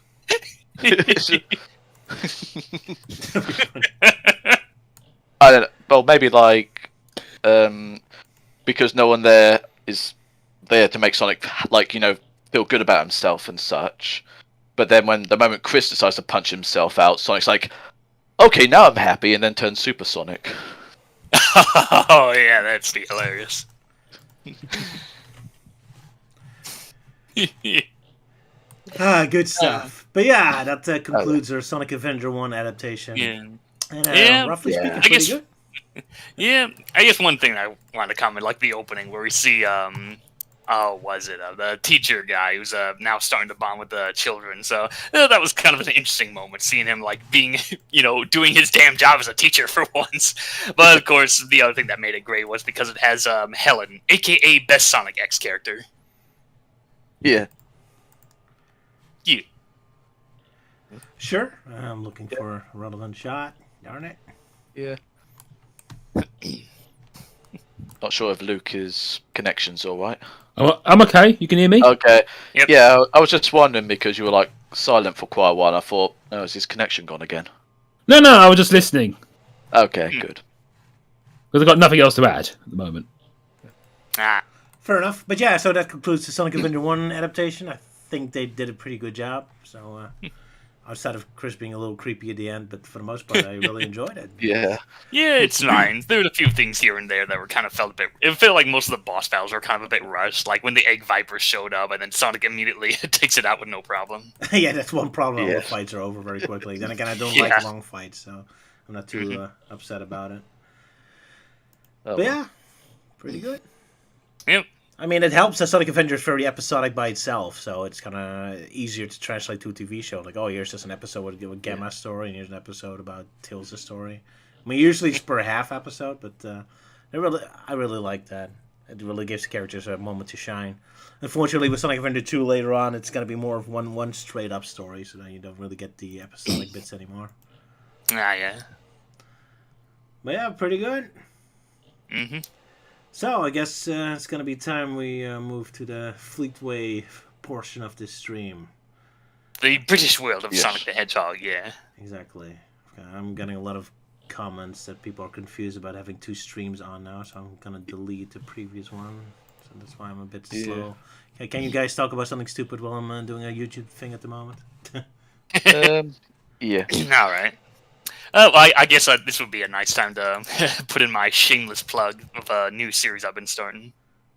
Sure, go ahead, plug away. All right. Right, so, of course, as we all know, I'm a big fan of the Archie Sonic comics, and I've been trying to get back into that. So, recently I tried to do a new series that I'm doing called Archie Sonic Character Files, and I was mostly inspired by Mr. Rogue's videos. He's a guy that does a lot of, like, coverage of characters from, like, comic characters from DC and Marvel. So I decided to try and do that here, where I, talk about the history of a certain character in Archie Sonic, and then provide my personal thoughts on what I think about them. So, so far I've done 4 episodes. The first one was on Shard, the original Metal Sonic, who's had quite the history in the comics and is quite the fan favorite. And then episode 2 was Mutsky. I've done Sonic's 4 pet episodes. dog. The first one was interesting because I covered both the old and the new continuity, because the new continuity really reintroduced him in an interesting way. And then I did Gamma next, very fitting, because Gamma's Archie Sonic counterpart is slightly different. It kind of just, well, without spoiling too much, it does give us an interesting idea on what if Gamma survived his battle against E101 Beta Mark II. And the recent episode I did was Vertical and Horizontal, some of the more obscure and wackier characters from Archie Sonic. So right now I'm currently working on episode 5. That's it's going to be focusing on the Arctic Freedom Fighters, because yes, there exist many other freedom fighter groups outside of Sonic and his Knothole gang. So now that's going to be interesting. It's going to be a 5-in-1 deal for that episode. Nice. All right, cool. Man, this is so confusing. There's like 2 streams live at the same time. I have no idea how I did that and how that's possible and what to do about it. Like Just leave it for now. Yeah, just wait till like after the stream's Yeah, I finished. can't do anything while we're live, so yeah, sorry for the confusing. This today's been a complete disaster. Yeah. You can still pop over to, number 25, if that helps. So at least then what you've written down hereafter will at least be saved later on. In the chat. Fair enough. Okay, so Fleetway. Last time we did 3, although since the Sonic stories is so short, I don't think we're going to talk much about the other Sega series. Thought we'd do a lot more this time. We'll just go up to 10, because we're just kind of blasting through them anyway. Yeah, so let's go through them, I suppose. So, Fleetway 4 with the. I kind of like Shinobi. Yeah, showing off Shinobi. Yeah, I kind of want to talk about this one because it has some really interesting ideas in it. Because the artwork is a little bit demented, but it has one of the more interesting looking metal Sonics or robotic Sonics that looks like pure nightmare fuel. Oh yeah, the Badnik Sonic, yeah. Yeah, because like what he's doing is he's pulling up all the signposts and laughing like a maniac. Sonic is running around and Tails is trying to get him to sort it out. And also there's this really horrifying looking robots. Like one is designed to look like a cage, and another one looks like a Cerberus, like eating up all the woodland animals. Sonic fighting the terrifying looking robot Sonic, making Sonic. There's a really terrifying bit where these tentacles come out of the robot Sonic and imprisons him, fusing him together, leaving poor Tails alone with the Badniks. But it also introduces a very unique looking version of Robotnik, where he looks like some kind of creepy robotic ringmaster, which kind of fits his evil villainous look. And because he wants to put Tails inside a robotic creature as well, because being as the special zone is Robotnik's new base operation, he doesn't want anyone coming in, so that's why he's tearing up all the signposts. But, of course, Sonic is still conscious and has taken full control of the robot body, assaults Robotnik and forces him to free all the animals. But Robotnik makes a getaway, but Sonic is ready for what might come next. Man, I really love the art style in here, especially how derpy the animals look. It contrasts how terrifying the robots are. That's great. But I also love how Sonic and Tails look like. They're very cute looking here. It's a pretty awesome comic. Yeah, I love how many crazy ideas they have. Like Robotnik building a base in the special zones is such a wacky idea. It's kind of a shame the games never really did anything with that. They never and I also like Robotnik's unique look, which he only has in this specific issue.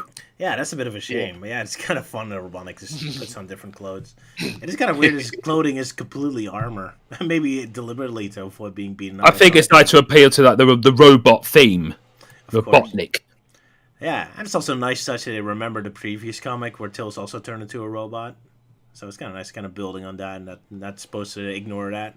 It's like, Robotnik just happens to do the same thing again. Don't worry about it. And that was, I think this was one of the earliest times we see a robot Sonic type in media. Because I feel like this probably predates Pseudo Sonic or something. Probably, yeah. I mean, Sonic CD and Sonic 3 weren't out yet, which we'll learn later if we keep going through the magazine. Because outside of just the Sonic comics, I do enjoy watching the rest of these books because there's so much like jumping back in time. I mean, the Shinobi comic is I'm kind of surprised how much depth. No, I'm not sure if it's depth, but how dark the other comics become. Last time we had Golden Axe, where someone got cut open and there was blood coming out of here, and now here's Shinobi like beating someone in their throat, and you see them lying unconscious with tears coming out of their eyes like they're dying as well. It's pretty intense stuff for a comic about Sonic the Hedgehog, which surprises me. But yeah, there's a lot of fun little details to kind of look around. Yeah, Fleetway Sonic was hardcore compared to Archie. Absolutely. Yeah. It can get a lot more darker in this series. Oh yeah, we haven't started yet. Definitely. Yeah. Yeah, I kind of liked how they mentioned the Sonic arcade game here. I never got to play that one, where you have to play control Sonic with the ball. I mean, Sega Sonic the Hedgehog, the game Ray made his big debut. Yeah, they mentioned that in this. Fortunately, me and Luke were able to play the Sega Sonic arcade game back at the old Art of Gaming before Lucky they moved. I never found. Yeah, it was so difficult to beat because I think we did get to the very end, and I think it was only me left, and I just couldn't escape the base in time. Yeah, I blame you for that death, though. Oh well, Because you basically screen killed me because you went too fast. Well, you have to go fast if you have to escape an exploding base. Yeah, that's one of the main problems you get in co-op games. Or one of the characters goes so fast, or the other character dies. Lucky, yeah. I never experienced Sega Sonic the Hedgehog. I think it did get released in America, just in very limited quantities. But yeah, most I know about it was mostly from Archie Sonic keeping Mighty and Ray alive for years before Sonic Mania was a thing. And funny enough, there was going to be an Archie Sonic adaptation of Sega Sonic the Hedgehog, but sadly it ended up getting canceled. That's a shame. Speaking of games that Luke played, or actually didn't, remember when we did a Let's Play of James Bond The Duel for April Fools? Or at least you did a Sean Connery voice? Oh, yes, right. That was kind of fun to see James Bond The Duel also mentioned in this Fleetway comic. Like, memories. Yeah. Random brought up. Okay, let's go to the next Fleetway. So we're going back to a slightly more simple art style, although I think it's cute. But it really stands out between all the other comics. This is the most it's very. Oh yes, the very crude-looking art style. It tells. It still looks kind of cute enough. I don't know. With a very enlarged forehead. Yeah, that's true. But yeah, just obviously just going through the pages, and you can obviously see, the crudeness of it all, and like in this one panel in which like tentacles supposed to come up, but instead it just looks more like he's being caught by streaks of bacon. Exactly. And also, in these kind of issues, from the back, Sonic looks like a palm tree or something. Oh yeah, right. the way the spines are. Yeah. But of course, later on, he will start to resemble more of a Christmas tree. Yeah, because I definitely remember like someone took an image of that and thought like, "Oh wow, Archie Sonic had some weird art style," and of course me, I had to correct him like, "No, that's Fleetway Sonic, not Archie Sonic." as far as I know, Archie Sonic never looked like a pine tree. Oh, well. And it's yet another episode where Sally shows up, even though I guess he still barely resembles the Sally we know and love. She's just a random Fleetway girl now. Yeah, it's just loosely based off of the animal critter that she was based off of. Oh, well. Anyway, even though this looks so kid-friendly and happy and cheerful, this has a very dark ending where Sonic just burns the robot and just screams, "Ah!" It's like, Oh, yeah. dark ending. Yeah.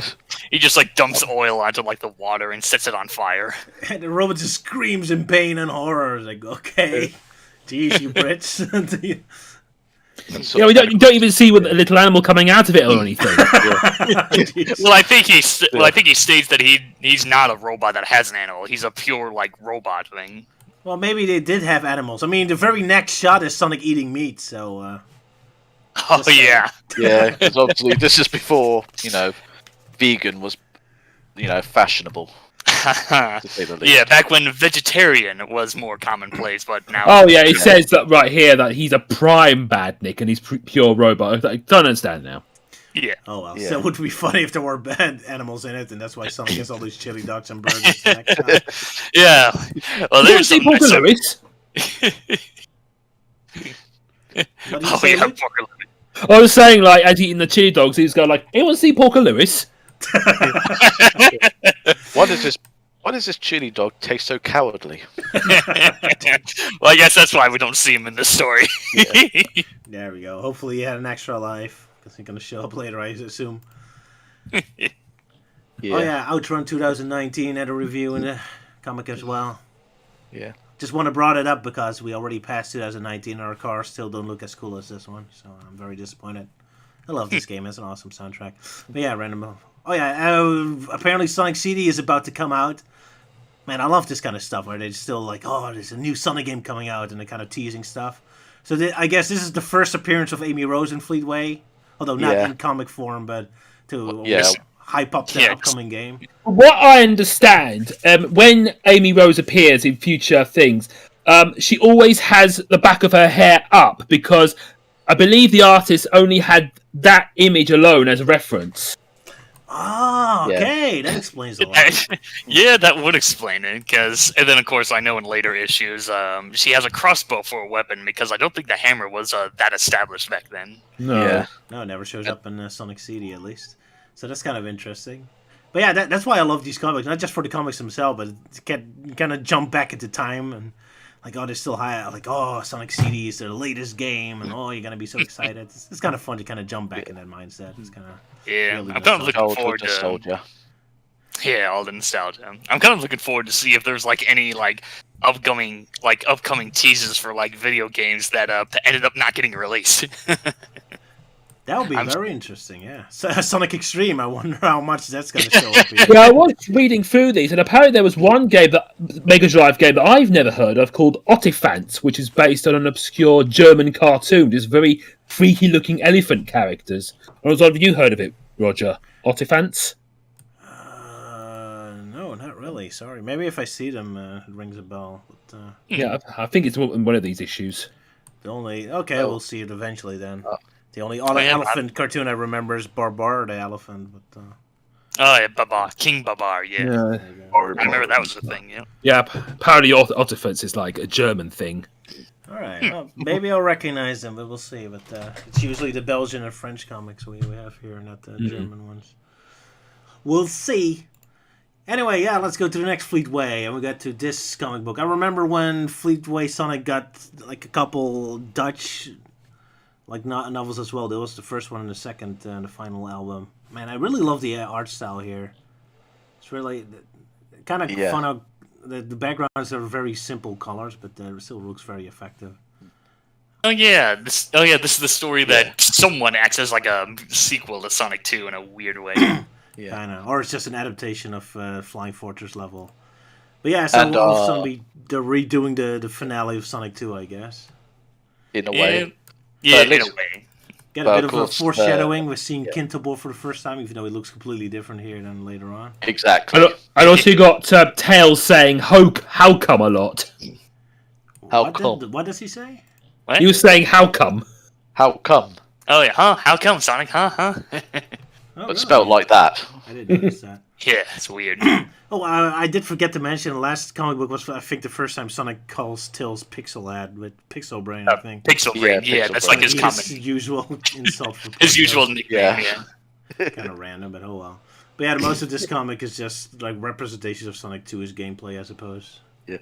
Yeah, it just shows them going back to Wing Fortress and going back to the Death Egg, which is still up there. It's kind of just in ruins. Yeah. And then they go up against Silver Sonic again, which Sonic comments like, "Oh, I thought I beat you last time. Well, this time you're going to stay dead." Of course, this comic was written before Sonic 3 Knuckles was released, so they didn't Yeah. know that the Death Egg was going to return there, I suppose. I also like the additional Star Wars reference where they went on Robotnik's old spacecraft that goes to the Death Egg and it resembles an X-Wing. Oh, that's Yeah. true. Oh, yeah. That's a nice yeah, one. this is way Well, of course, the British love Star Wars before because they were Ken recording Bender it. started to throw in a bunch of Star Wars references in RG Sonic. Yeah, well, hey, at least the Death Egg here actually looks like an actual egg, and not like deliberately ripping off the Death Egg. Just put a funny face on it. That's true. Yep. But yeah, only the Death Egg robot doesn't show up, which is ironic since the Death Egg robot's pretty much the only thing that shows up in any Sonic material these days. But yeah, it doesn't make an appearance in this comic, shockingly. Yeah, Said I think that. it appears much later, The Silver but yeah. Sonic. But yeah, Silver Sonic shows up and gets immediately killed in 2 hits. So Yeah. if only it was that easy in the games. Got with Sonic commenting on how sad it is. That it is. Oh well. But yeah, they land in the parachute, and that's pretty much that comic book. Yeah. Mhm. Luke, you had any thoughts on the? I thought it was a bit of a decent throwback to the events of the ending of Sonic 2. I thought it was decent. Yeah, I kind of like they're using more obscure zones now, and they're not stuck in Green Hill Zone all the time. They're using more of the games. Yeah, more Shinobi. I'm not sure why I brought that up. Oh yeah, I love how Shinobi kind of ends. Like they had several comics where he just defeats an enemy, and then by the end he loses and just runs away, and that ends the comic. That made me laugh. Like, oh, that's how the Shinobi story ends. He defeats enemy 1, he defeats enemy 2, he defeats enemy 3, and enemy 4 defeats him, and like, run away. And that made me laugh. Like, okay, that was funny. Oh well. Yeah, and the Golden Axe also has a very anticlimactic ending. They don't even defeat the final enemy. They just And what I also have noticed that, unlike the games where the main bad guy is known as Death Adder, in here he's called Dark Gould. I think it's because, death is a very nasty word. We can't use that word. Which is weird since how brutal these Golden Axe comics actually were. But okay, that's an interesting theory. But yeah, this kind of made me laugh how they never even defeat the main villain. He's even like begging them, like, no, don't leave me. It's like, wow, way to make the main villain look like pathetic. Oh well. It's like, we ran out of story pages we could use to this, so it like instantly ends. Like, oh, enemy's dead. Let's have some food. Yay! And so yeah, that's the reason why we barely talked about the other comics. They're kind of anticlimactic most of the time, but at least makes me laugh. Man, the art style of the Streets of Rage cover look kind of creepy. Everyone has exactly the same face expression. Like on one hand, I kind of love the art style for them because they have very funny, interesting shots and atmosphere and character. How their bodies look is pretty cool, but their face expressions kind of look a little creepy to me. I don't know what's up with that. But yeah, let's go to the next Sonic comic, the one with chemical plants. You want to do a synopsis? No, I was just going to point out, though, but I suppose you don't have it on your thing, but just how, with the control zone, as it's called, in which, it says Sonic goes scouting, and basically has him all dressed up like a scout, and doing, all sort of, the scout, pose and such. Oh, where is that? Control zone. On issue 7. Yeah, but I don't think Roger saved that one. No, sorry, I don't have that picture right. Oh, well, never mind. I'm sure people will find it. Yeah. Fair enough. Okay, so a little scout-in joke somewhere. Yeah. I didn't catch that. No worries. But yeah, the story where Super Sonic shows up. Anyone wants to do a synopsis of this one? Because I guess this is a dramatic, important one. I'll do it. Before I'm talking Right. So, all right. So this is Okay, I'm trying to remember this. So Sonic and Tails head off to Oil Ocean Zone, where they help out these firefighters as there's a bunch of fires breaking out. So they go, we got to douse out the fires before the plant explodes. So they help out, and then the seahorse badnik thing shows up and starts causing trouble, and they get into a tussle, and then the oil catches on fire. Like, oh no, Sonic's dead, and then it's like, oh nope, it's Super Sonic who became Super Sonic because of absorbing like too much ring energy or something. But anyway, now he's a deranged psychopath who goes on chases after the badnik and breaks it open. And even after when the animal is freed, he's like, "Oh, I'm gonna destroy you now!" And then Tails like, "No, Sonic, we're friends." But then luckily, the supersonic thing fades off, so now Sonic's back to normal. And yeah, then the story ends there. This is so interesting to Fleetway, how they don't really have proper introductions to important things. Like, this is the big introduction to Super Sonic and how he's a psychopath here. And in my mind, I had an idea that this happened in a dramatic story or had some important beat, but here it just kind of randomly happens. Like, we're already supposed to be familiar with this. Like, oh no, it's Super Sonic, be scared. It's like, well, why should I be scared? And then, I'm already supposed to be familiar with this. Like, and this happens later in some comics as well with Fleetway, where they kind of introduce very important elements, but didn't act like it's no big deal. It kind of amuses me a lot. Yeah. It's kind of interesting how they already used the whole idea of Oil Ocean taking flame even before Mania, because I don't think that happened in the original Sonic 2, did it? No. No, you couldn't set the place on fire in the original. Not even during during the boss fight, no. No. Nope. Then again, I guess it's obvious, like a whole place made out of oil, you just kind of bang to set it on fire. I do like the colouring in this story. A lot of oranges and yellows here. Yeah. The coloring is amazing here. Yeah, this is going to be a very important artist who makes this, because he's going to do a lot more story things later. Yeah. Yeah, Richard Elson. Richard I believe Elson, he's yeah. called. No, and obviously his Yeah, first. I know he's. Yeah, I know he's like one. Yeah, he's one of the more recurring artists on Fleetway Sonic. Although yeah, one Richard Elson. the one thing I might as well point out, at least with the first page, is like with how very small the tornado is by comparison with Sonic and like Tails, because it looks like very bad tiny. perspective there. Yeah, Sonic is freaking huge on that thing. Like, how the hell is that thing not weighed down by his weight? That's a good point, yeah. It's even more obvious on the second panel where Tails seems to be a lot more smaller. That's a good point. Yeah. Or And then just walking towards. Yeah, and then they walk towards like the firefighters who are like 10 times taller than Sonic and Tails. The size of proportions is just out of control in this story. Okay, so I finally got the picture of the German comic book, and no, I never seen this before. I have no idea. I don't even know about the video game. Guess I'll check it out. Maybe it's a fun game. Looks fun. Yeah. Yeah. Yeah, I'm looking at the cover there. Yeah, I'm looking at the cover. Like, are those supposed to be elephants? Well, that's the case. They're ugly ass elephants. Yeah, it has that Matt Groening look to them. Yeah, good point with the underbite and all that. If there were rabbits, they could be this side series. What was that? Living in Hell or something? Yeah, Life in Hell. There you go. Yeah.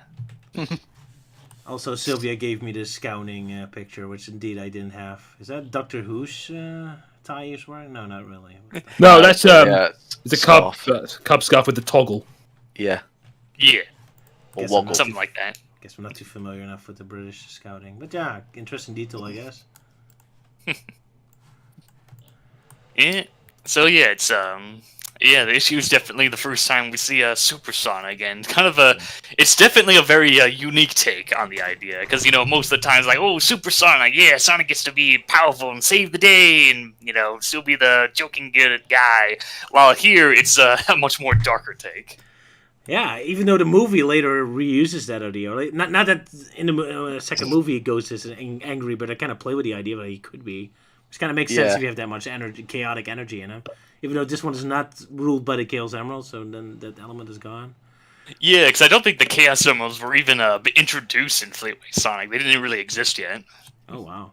But yeah, it's such a dark, interesting moment, Jerry. Just saves the animal and then immediately flies up to it to keep attacking it.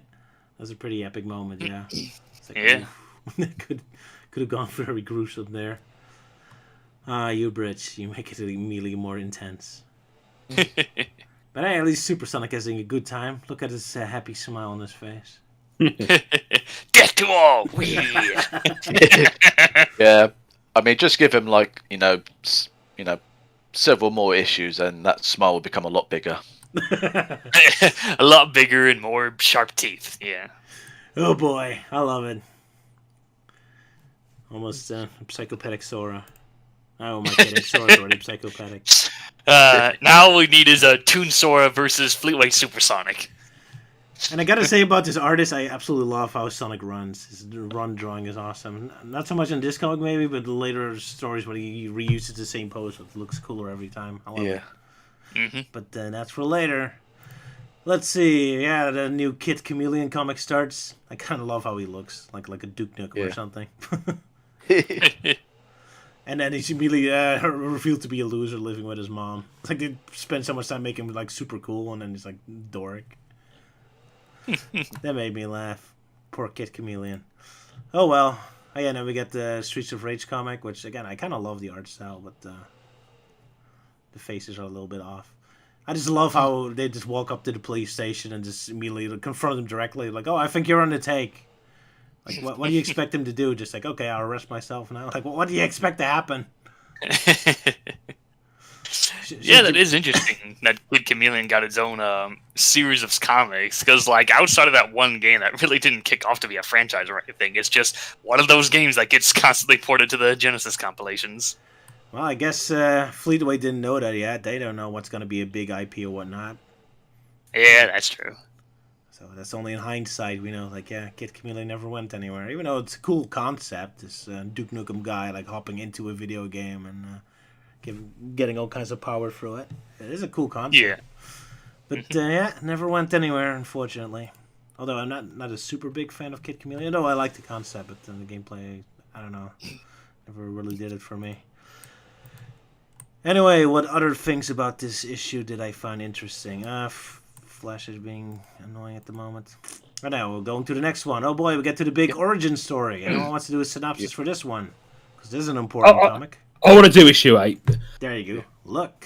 Go ahead. Yes, because this is a very important issue, because this, at the time, they decided to reveal Sonic's untold origin story, as well as the origin of Dr. Robotnik and how the feud between them first started, because this was loosely based on the Sonic Bible thing, on like the origins of Sonic and Robotnik, which is no longer canon by today. In the story, Sonic decides to take Tails and his friends to the Special Zone to meet the all-powerful Omniviewer, a being that's a big monitor that shows everything from past, present, and future, which Sonic is really good friends with, because when they first meet, the Omniviewer is like, "Hey man, how's it going?" So, because Sonic wants to show his friends his origin story, where he turns out to be just a brownish hedgehog that just happens to end up in the laboratory of Dr. Kentoba, who is running some experiments, because he wants to use the emeralds that he found to rid the planet of all evil. But without the 7th emerald, his machine is unstable. So he's decided to hook Sonic up to his machine to use as a speed machine and give him the power sneakers. But of course, Sonic's running a bit too fast, which overloads the machine, which gives him the Sonic his blue image and his power of speed. Then later on, Sonic is pretty much now Kentoba's lab assistant. And one day they decide to stop for lunch. But Kentoba forgot to do his shopping at Aldi's and only has one single rotting egg in his fridge. But as he goes and takes it away, he accidentally trips over a cable, collides with the Chaos Emeralds machine, and it corrupted him, turning him into the evil Dr. Robotnik, which is how that it all began. But it turns out that Robotnik has followed into the Special Zone, and using the Omniviewer, who turns out to be a traitor, takes Sonic and his friends, and under the order of Robotnik, takes them into the far future where they'll never bother him again. Dun dun dun. Yeah, that's immediately an intense episode after just a bunch of random installments. Yeah, because I remember as a kid, we all thought this was how it all began for Sonic and Robotnik. Pretty much, yeah. But the thing is, over the years, the ideals of Sonic and Robotnik always change. I mean, the thing is, Sonic and Robotnik have no true origin story, so it could always change. I mean, this was also done in the Sonic movies as well, so they could just be very imaginative and original with what they could do with Sonic and Robotnik. But yeah, like you said, this was original in the Sonic Bible, and I think not only Fleetway wasn't the only one that did this, but I think a French comic as well. I heard. I haven't seen the French comic myself. Yeah, I know there's this like random standalone comic that was made to advertise Sonic 1, and it just goes over the same backstory as what Fleetway did. Maybe you should check it out next time, because it would have been interesting to look at, but that's for another time. I know in that one, Dr. Kintoba looks a bit like Albert Einstein. Yeah, it's a bit more generic in that standalone comic, yeah. It looks kind of fun, too. But yeah, there's a lot to unpack here. Now, first of all, like I said with the Super Sonic comic, it's kind of funny how Fleetway kind of introduces huge concepts kind of offhandedly, and they kind of do it again here with Sonic just being friends with this omnipotent Omni-viewer. Like, hey, buddy, we're best friends all the time. Like, it's just a magic god Sonic just happens to know. Like, there's no context to it whatsoever. Like, they just know each other, whatever. Does he ever show up later on in Fleetway? Is he a recurring character? He does. Yes, I remember in one issue, there was a story involving the Metallics and the Chaotix. Okay, so he does return later, because now it feels like he just randomly shows up for this story. Yeah, and I know he shows up in the next issue as well, because it follows up on this, but after that, he just kind of disappears. But yeah, that made me laugh. Like, Sonic's just randomly friends with this godlike power, like it's nothing. Like, whatever. Yeah, just like with his like very angry, sort of like threatening look to him. It's like, who dares disturb me and such? And then it's like, so it's like, hey, buddy. It's like, hey, Sonic baby, long time no see, sort of thing. We just had me chuckling a lot. What's up, homie? Super happy. She's almost a conjure up a bunch of cookies and coffee. It's kind of amusing how quickly he jumps. I also just love Sonic just popping out of a sewer in a random laboratory. Like, does he do this all the time? Like, constantly in everyone's home? Where am I? Oh, I'm Bob's home. I'm like, oh, your home looks stupid. And he goes back in the sewer and pops up at someone else's random home. Like, hi, where am I now? Lily's home. Oh, your home looks stupid. Like, is that what Sonic did back then? Like, it just barges in random people's homes? Like, he's trying to be like an actual hedgehog, just like scurrying around in various places. I guess like he was just hanging out in Robotnik in Kintoba's back garden. Yeah. Only just noticing with the panel in which Sonic just comes out of the sewer, like his ears are missing. Oh yeah. Oh, I was kind of wondering why he was looking a bit weird. Besides looking all brown and more prickly. That's a good point. Yeah. And of course, you can see Sonic looking like a pineapple there from the back. Yeah. Oh well. Sonic from behind is a difficult angle. I cheat and just copy video game angles myself. It's not an easy angle, no. Oh well. But yeah, I just love Sonic just popping out of the sewer and just hanging out there. Like, I'm gonna launch your home now for no reason. Oh well, at least Kintobora's having a good time with it. Yeah. But yeah, anyone else has stuff to say about this wacky episode?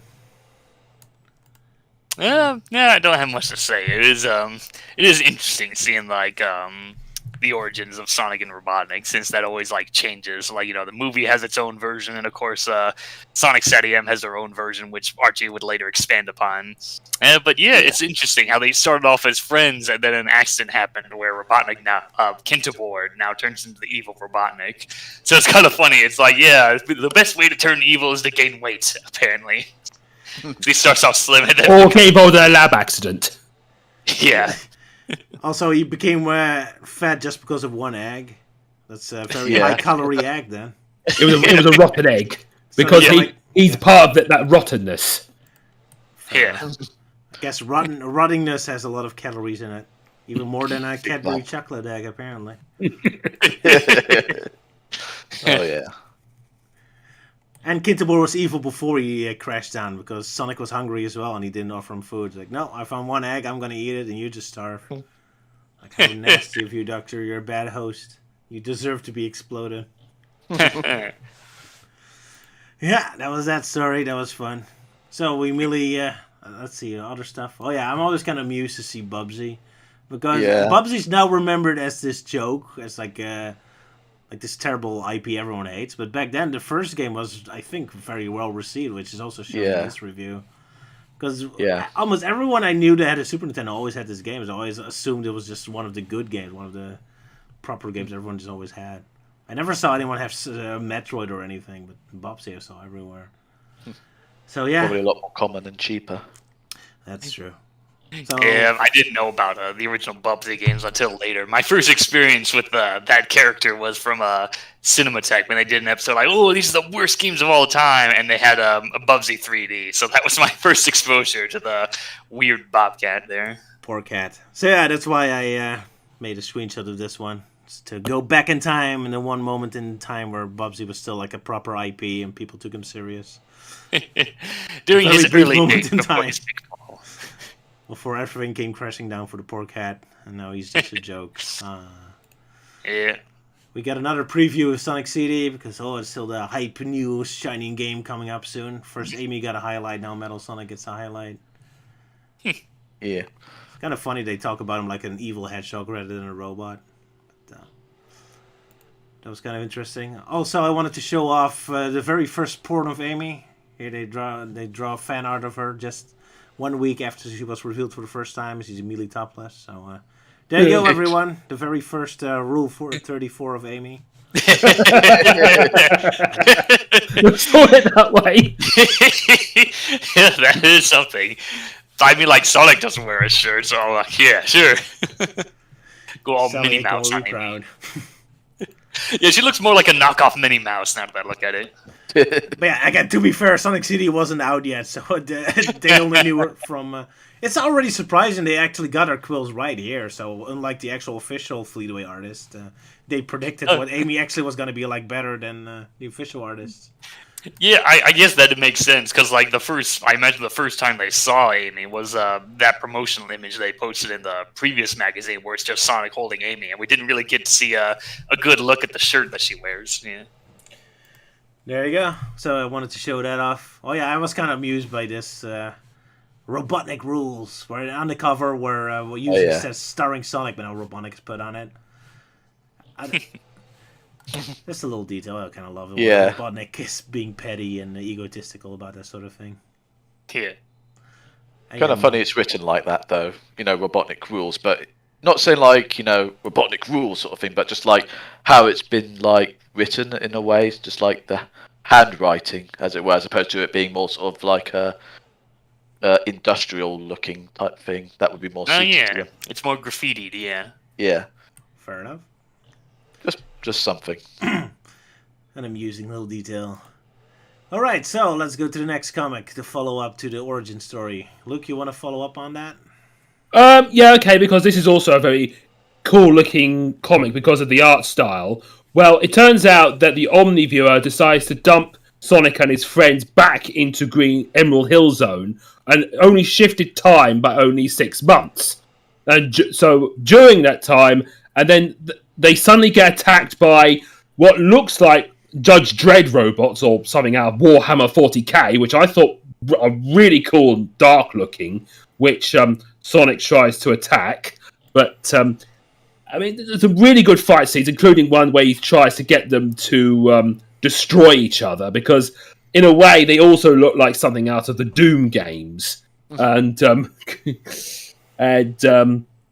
so they'd have to try and figure out what's going on, and they come back to the village to find it all taken over by Robotnik with posters of his horrible mug everywhere, like some kind of 1984 dystopia, and various egg drones flying everywhere, which predates Robotnik's own drones in the movies.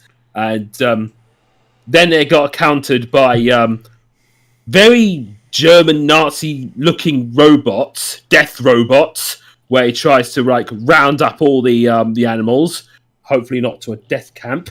And as he was about to execute them, they were stopped by Robotnik. But Sonic tries to not to be so harsh on them in case they have animals inside, but one of them says it's okay, you can destroy them. They've got no animals inside, so he can completely obliterate them. But then and then at the end he talks to one of the drones, talking to the robot directly that this time he's gone too far and he will rid Mobius of him once and for all. But Robotnik will now know that this war has only just begun. Ooh, pretty epic. I kind of love how the X with cameras already show up here. Like, they already picked that from Sonic CTM or something. Kind of interesting. Yeah, it's loosely based on, Maybe that's also from the Sonic Battle or something. Also, can we appreciate exactly that they go to the future 6 months, the exact time in Sonic Forces where Eggman had to take over the world? He had in this silly little comic, it shows a lot more consequences, a lot more epicness than Sonic Forces ever did. Don't just wish the Sonic Forces. Yes, there's a lot more examples of oppression in here. Yeah. So this comic does a way better job than Sonic Forces. Not that that's much of a goal to shoot for, but there you go. I mean, you don't see them all rounded up or anything. Yeah. Oh man, I always love Robotnik putting his mug everywhere. Can't you just imagine the photo shoot sessions where there's like a robot making photos while Eggman's trying to make his angriest face? So now, Doctor, make him more angry. Yeah, Robotnik is watching you. Yeah. He looks on every picture like he has to go to the bathroom really bad. I'm constipated, damn it! It always makes me laugh. Robotnik putting his face everywhere. I suppose it's like in those countries that are like ruled by an evil regime, where like every household has to have a photo or poster of their glorious leader that you have to salute to every morning. But the best part is he doesn't even make himself look glorious. He's just angry at you. He's just, I hate you. That's all you need to know about your baby will die. Dr. Robotnik is watching you on the toilet.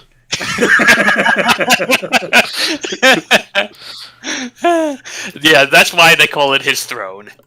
Exactly, yeah. I especially love in later comics where he even puts his angry face on the robots. Like the robot aiming his gun at you is not angry, scary enough. Wait, it's even in this one, but he has to have his angry face on top of it as well. It's like that gives like an additional element of scariness to it. Oh the robot is trying to kill me with a gun. Like whatever, but Robotnik's staring angry at me. Ooh, that's the one detail that really makes me terrified of them. Yeah, these robot soldiers are quite intimidating. I think they show up for quite a while in the series, but definitely more intimidating than like SWAT bots and whatnot. Luke, kind of like a robot Nazi Germany kind of thing. Look, you did a terrifying thing. You just said you're a big fan of Warhammer 40k. I know about 40k, but it has all these this dark future with all these robot characters and all these various factions. I'm not a big fan of the tabletop game exactly, but I'm interested in the designs of the giant death robots and all that, which is what look like kind of thing that Robotnik would actually use. Absolutely. What's your favorite faction? Godforov asks you. Good question. Probably the Empire because of the giant Marines and that. I mean, you got like the standard Space Marines. I think you got the Space Wolves, which are kind of like Space Vikings or something. And also you got like the God Emperor of Mankind, where it usually looks depicted as a god with golden armor and long flowing hair, or some kind of zombie-fied looking lich thing that's all hooked up to wires and stuff, which is very grim and very grim looking. All right, there we go. So, Godforov, you got your answer. But a God Emperor. So Trump shows up in Warhammer? I didn't know that. Oh god, you should see the images. There are Photoshop images of Trump as the God Emperor. I figured as much. Memes. Also, we've got the Orc faction. I mean, like they kind of like they're kind of weird and kind of funny. They talk like Cockneys and like they're kind of like hit figure until it works. Of course. Okay, so let's move to the final one, I think, the 10th one of the comics, which yet again the same artist. So surprisingly, this is the longest run with the same artist showing up over and over. It's good news. Yeah, funny how the artwork's been consistent for recently. Yeah, all of a sudden, like now all of a sudden they settle down on one single storyline and one single artist. Well, And also, this features the best other Sonic comic series, Decap Attack. oh, of course. Oh, Yes, you yes. bring it up later. Yeah, I was gonna bring Yeah. it up because it looks so British. I knew you would love it. Yeah. I guess that's why I guess it's a good thing the captain's not here, because he seemed Yeah. to have some dislike for Decap Attack last time.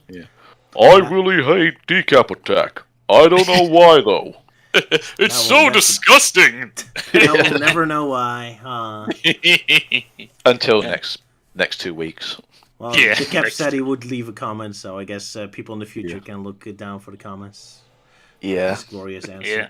But first, Sonic Mega Talks. Does anyone wants to do a synopsis again, or shall I do it? You can go ahead and do it. All right, Melty Man, you're the comic expert, so. Oh wait, you said I was. I'm I'm more of an arty Sonic expert. I'm a little rusty with Fleetway Sonic. All right, fair enough. Anyway, yeah, so Sonic is all dressed up. Like this is not the reference to the Sonic movie too, right? Because they said in Sonic. Well, they said it looked a bit similar because of the outfit. Yeah. Yeah. Because the movie also did something with the Eskimo clothes. I guess it makes sense when you want to hide yourself. But yeah, Sonic is infiltrating a base. I guess this episode is kind of supposed to be like a chemical plant zone reference to a degree. Yeah, it looks Yeah. like Chemical Plant. This one is really Sonic CTM-esque, so in terms of atmosphere and all that, and the toxic stuff. But yeah, so Sonic goes into a factory, which is very intense looking, with the robots just whipping everyone.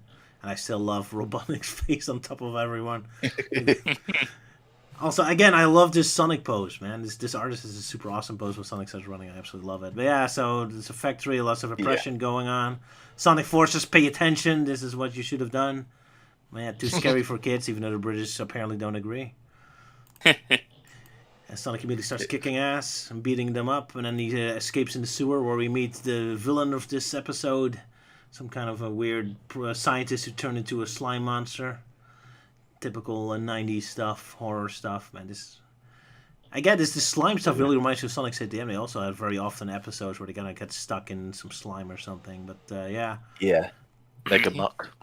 In a way, he's a bit like Chaos, only more nightmarish. That's a good point. It is kind of chaos-ish, except now with more of a personality to it. Yeah, it almost Yeah. looks like the River of Slime from Ghostbusters 2, but more demonic. And that's that color, at least, yeah. But yeah, so Sonic is being choking around with the body of the scientist who's slime, which is scary to think about. Also, Sonic yet again is like a very weird. It looks very weird from behind. Yeah, The color looks is like amazing. it looks like an upside down Christmas tree from that pose there. Exactly. But I love the coloring of it. Just give it a nice 3D effect to it. Yeah. Anyway, yeah, Sonic so digs in the ground and just kind of sucks him up, which is kind of gruesome because you see the professor's eyes like bulging out and all that. Like, I'm not sure that this means he's dead, since all he did is just kind of move him to a new location, although I assume he's never going to show up again. Although I'm not sure. Maybe, but then again, I haven't read the comics in a while, so it could be a different character that somewhat resembles Megatox, but Maybe. That's I know he just all appears in. I know he appears in like one big story arc, but I'm not sure if he appears in anything else. Fair enough. Either way, yeah, so we got introduced to a new scientist, apparently, who turned into Mach just for a horror element, but yeah, immediately gets sucked up and he's defeated, and that ends this episode, so there you go. That concludes the last Sonic story in Fleetway we're going to talk about today. Other stuff I found interesting in the comic was Toe Jam and Earl 2 is coming up, so that looks kind of cool. And the Sonic CD is... You also got Aladdin. Aladdin was mentioned, yes, so that was also... at 90%. Oh yeah. Which version of Aladdin? I know there's like The Mega Drive The version. Mega Drive. the It's a Genesis Sega version. comic, what do you expect? It's Marty Bass. In my opinion, that's the best version. Well, like there's the Game Gear version, so who knows? That's a good point. That's a good point. There are people that like the SNES version, but to me, I like the Mega Drive version. Yeah, I know people are very split about the Aladdin game. Like, oh, which is better, the Genesis or the Super NES version? I've only played the Genesis version, mostly because it got ported to the Switch when Disney decided to do like a combo, like, oh, let's have like the Lion King and Aladdin combo, and then they later added the Jungle Book in that collection. Oh, cool. I love all of them, so that's good. But yeah, and indeed, the Game Gear version, almost forgotten. I love the cutscene music. That's the one that follows the story the most. And it's the only game where Aladdin actually turns into Prince Ali. All the others were too lazy to change his sprites up. The Game Gear version is the only one who actually does dress up like a prince. Yeah, because I know, like, aside from that, there's, like, 2 additional levels that's only in the game. Like, oh, Aladdin gets sucked into the genie's lamp and explores this trippy world, and then there's a bit where he explores a pyramid for some reason. Yeah, that's the Super Nintendo version, but yeah. Ah, that's what it... I thought it was in the Genesis version. No, the Genesis version did stick to the movie. Oh, the Genesis version also had a level not based on the movie where he goes to the desert to find the scarabs. Which he never had to do in the movie. But yeah, that's Aladdin. Anyway, yeah, Decap Attack. I saw it and I thought, what the only word to describe it is British. This looks so British to me. At least the art style. Yeah, because it does look like something out of the Beano or something out of like a Cosgrove Hall animation like Count Duckula. It has that kind of similar kind of humour to Count Duckula. Exactly. The art style kind of almost reminds me of the Trapdoor. That was another British... Yes, another very horror-based animation with very cheesy humour. Oh, yeah. Every single time I see graffiti in England, it always looks like this. This is really the British art style to me. Yeah, and also starts off with a very gruesome scene of Igor smashing a bat in with a mallet. Oh, Yeah, with blood and all. Man, and this in a Sonic comic. Yep, the British don't care at all. They just go all gruesome. Yeah. With barf jokes even. Oh, wow. Man. Wow. Wow. Gotta love it. Europeans Yeah, don't care. Just give the kids what they want. Blood and barf.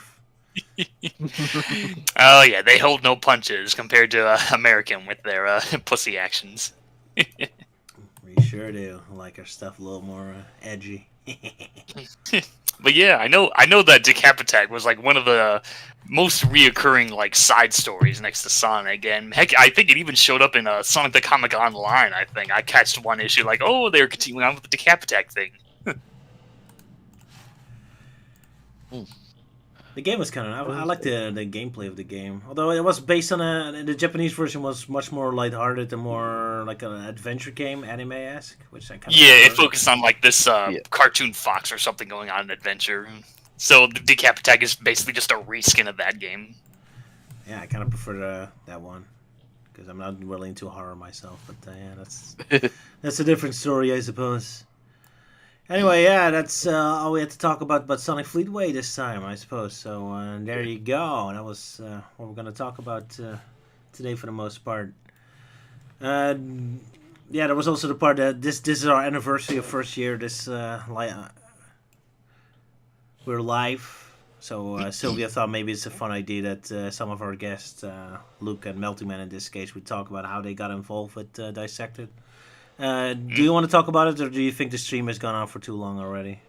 I suppose I could talk a bit about, because it's also the 10th anniversary of the whole Sonic Dissected thing. Oh yeah, that's coming up in August, and I've been very busy trying to do a title card or an image for that. Yeah.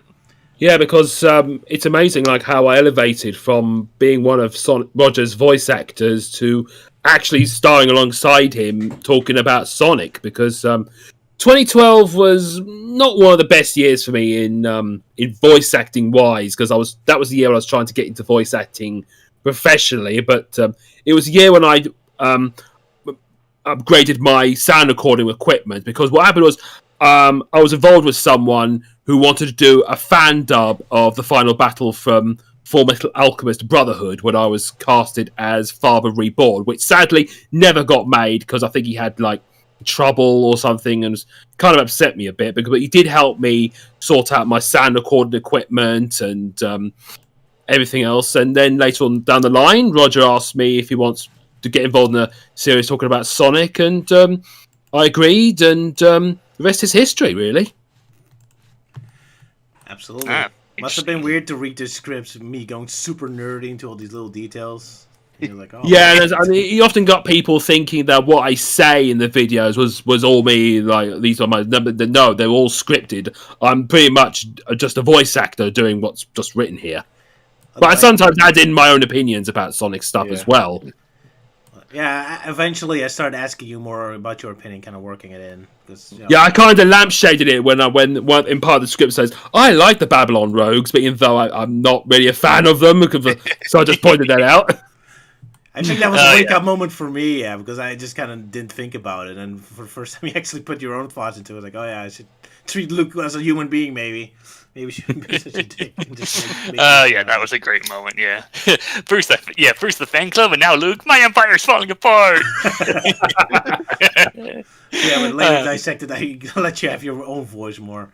Because you also had the statement that you didn't like when I give you like very long monologues, where you just kept on going. Yeah, because it was hard to like record them all, and I sometimes get a bit tired. Like I can't like say all that much. Sorry, Luke. Yeah, that's why modern Dissectors, I give you a little more bite-sized lines now and more jokey stuff. So you become your own character more. Yeah, I can't be like those YouTubers that just talk about loads of stuff for hours, because I can only imagine like a couple of sentences before my voice tires out. Fair enough. Yeah, I didn't make it easy on you, but hey, it's a journey we're both on, so we have to learn from each other. Yes. Mm-hmm. And at least it's good training for you as a voice actor, because now you can do all Shakespearean monologues.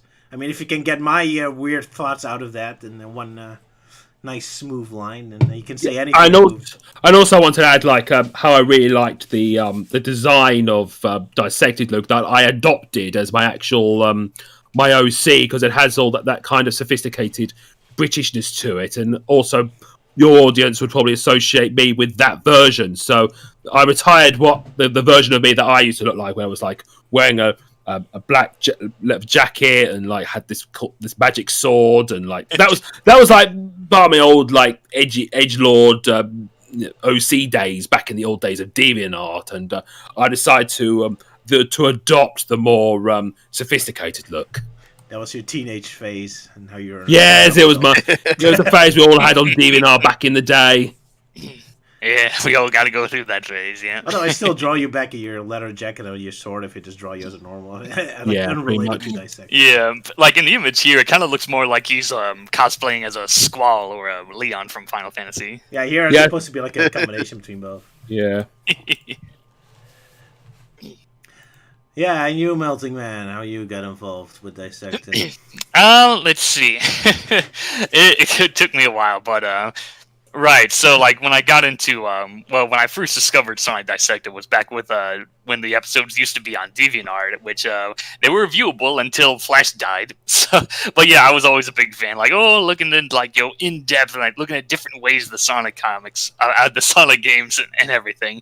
So, yeah, that was a fan of your work for there and a lot of the other animations. So, when you started going more active with posting episodes on YouTube, I was,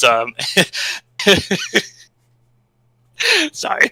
So, well, yeah, the image pretty much says it all. I was a bit of a pest with just constantly pestering Roger with doing Archie Sonic for Sonic Dissect, because I always just wanted to hear his thoughts on it. Like, let's do Archie Sonic, and I think back in one of the episodes when I commented on like, Sherlock Hound, that's a interesting thing I could do with my series, and then that's when Luke replied and actually knew about Forgotten Media, so that took me by surprise, like, he actually knows about it. So that kind of went on to this thing like, I'd contacted Luke just for fun if we wanted to do a co-op episode for Forgotten Media, and then of course mostly thanks to him, that was how I was able to get connections to be more involved, or at least have a small part when we did the IDW Sonic episode, which it was more of a first impressions. There's a lot of things that's aged, and it's kind of an episode I don't really watch that much, and not just because it's aged or anything. It's mostly because the audio quality is very quiet for some reason. So, like, if I'm watching on my phone, I have to crank the volume up all the way just to hear everyone. Yeah, sorry, it wasn't very good in audio editing. Fortunately, I'm much better, as I showcased today. Well, yeah, so but yeah, after that, I started to get like a little more involved when I feel like, you guys have like Discord or whatnot, so we kind of chatted a bit there, and then that's when I showed up for the whole cameo for the Sonic movie Dissect, like the whole bit, like, my thoughts on the 2020 Sonic the Hedgehog film, and I keep getting interrupted. That was all my idea, just to, because I was kind of in a weird state. I was kind of like already at a boiling point with the meta era, so that was around that time. I was just like, you know what, fuck it, I'm not telling anyone about my opinion on it, which eventually I changed that over time. I know your opinion was boring. What a anticlimactic. Like, man, it's going to be like a super amazing opinion after teasing it so long. Yeah, well, but yeah, and then of course I also helped out a bit with Sonic Dissected when more of a technical side when certain episodes were getting flagged, then getting blocked in America and couldn't be viewed. So I helped out with reconstructing them, and that was fun to do because like the music one, Roger was able to ask me like, oh, if I had anything else to add. It's like, well, I could talk about the Saturn version of Sonic 3D Blast because of how underrated it is. And then I helped out with one of the Identity Crisis Sonic Boom episodes. That one was interesting. Is when you sent me all the audio files. So when reconstructing that particular episode from scratch, I'm like, oh, you know what? Let's throw that bit of deleted audio. Let's put that back in there. That'll be a interesting way to make it more unique than the original. Yeah, and then the live stream started. Around that time, I was kind of more of just only showing up for the IDW Sonic comics. I wasn't that active with Sonic X. And then over time, like getting more used to how the streaming works and getting more into knowing who Roger and Luke are, you know, behind the recordings. And yeah, that's when eventually it helped out with you know, getting to know more of Roger and who they are, and of course knowing more of the magical land of Netherlands and such. Very important, yeah. But yeah, and of course it caused me to cancel my Give Me Chaos Theories series that Luke and I did. It was more of a spin-off series to Sonic Dice, an unofficial spin-off. But over time, I just really wasn't really into it, and it was mostly because I was just getting so bitter and cynical with Sonic around that time. It's like, it's not really a good direction. And it was really struggling to just do scripts. Like, I think one of the last episodes I did, it went through like 5 or 12 different rewrites, which is more than what I do for Forgotten Media. So when I finished it, I was just completely exhausted. So I moved more to just doing the live streams because they're a lot more positive, more loose, and, you know, kind of that stuff, rather than being heavily scripted. Yeah, same here. I was also kind of bitter lately. Oh well, it's looking up again with Sonic. And Melting Man, how does it feel that after screaming about me doing Archie for so long, you finally get this live stream and we still don't talk about Archie? So you completely failed at your mission. Yeah, I have over a year or so. But you know me, I'm still gonna pester and talk about random things related to Archie Sonic. And of course, there was that one time we did the Sonic Colors comics that were made to advertise the game. One of them was from Archie, so at least I somewhat accomplished my mission, even if it wasn't just a short 6-page comic advertising the game. All right. Well, the captain can't be here, so he can't say his story. Although he gave me the comment he sent to us before that got him his job. So everyone who wants to be part of Dissected, read this. Like, he just came in and just started nitpicking a lot of stuff about Sonic. At least I got wrong. And it ended with a sarcastic, there, I did a lot of Dissected. Can I be on the episode now? And I said, yeah, sure. And now he's the main part. So there you go. Go pester me and be sarcastic. And maybe you can be the next co-host here. Yeah, because, the Captain Theory character, that kind of had an interesting early start with Dissected. So I think he had a different name at first. Yeah, I wanted to call him Captain Hypothesis because that is actually the correct name for when you're just kind of playing with ideas. The problem is hypothesis is not pleasant to say. It's such an awkward word. It's kind of stumble over it. Hypothesis. Yeah. Or call him Captain Hypo. That would have been better, I guess, yeah. It was similar to Captain Hypodermic, like Hypodermic Needle. Fair enough. But yeah, that's what this H on his chest is supposed to mean, hypothesis, but it just doesn't sound right, so I just call it theory. I know it's the incorrect name, but screw it. You stupid science nerd. You should have had a better word for it. Theory just rolls better off the tongue. Yeah, because that is weird. Because I think in his first appearance and whatnot, and you guys trying to say a hypothesis, like, you never really. The joke kind of gives it's a little lost because, like, throughout the whole video, you guys can never say hypothesis right. It's just, it's Captain what's his name or whatever. Oh, Captain H. Captain H. Yeah. But yeah, Captain Theory definitely has a much better ring to it. H sounds weird to me because one of the IMP characters, the H-Hawk, is very often referred to as H, especially to band. I know a band member in Steps is called H. And that too, so that wouldn't sound right too. So yeah, we just go with theory, even though it's scientifically incorrect, but who cares? We're all scientifically incorrect here. literally. Yep, we're all scientifically incorrect in our own ways. There we go. Aren't we all proud of ourselves? So yeah, that's our patting ourselves on the back portion of this video, I suppose. Okay. I had a different idea I wanted to do, although I'm not sure if it's a good idea to do now because it's already getting late, I suppose. But I thought it was. Oh yeah. When were you gonna show off that the other thing you said you were gonna do? Yeah, I wrote a script for a new Dissected about the role of humans in the Sonic universe, based on how everyone hates the humans in the Sonic movie, even though it's not specifically about the I was movie. talking about the other thing. Like, didn't you say you got like the YouTube play button or something, or was that just made up? That's right. I finally got the YouTube play button. I almost. Yay! Hey! I thought I didn't you earn it because I got a couple times in trouble with copyright, but in the end, yes, I did earn it. It just you had to manually ask for it. So. That's Huh, right. that is weird. Yeah. I always just assumed that was more of a. Well, I assumed the whole YouTube play button. That's like only something that people that are a part of the whole YouTube partnership can do that. Because I know you're part of that. I'm just a simple hobbyist, just posting videos when I feel like it. That's right. Yeah, of course you need to get a certain level of success before you get it. I got it. So that's pretty cool. Yeah, congrats. Yeah. Yeah, you're in the big leagues now. Yeah, we filmed a silly video for it, but I completely forgot to prepare it because I'm too busy with other stuff. So I'm a jerk. Typical of you, as always. I hear you and already sigh there. Yeah. Exactly. Oh, you're back from dinner? I've been back for a while now. Oh, the first time you talked. Really? I could have sworn I said some words to you. Like what the H could mean. Like Captain Horace.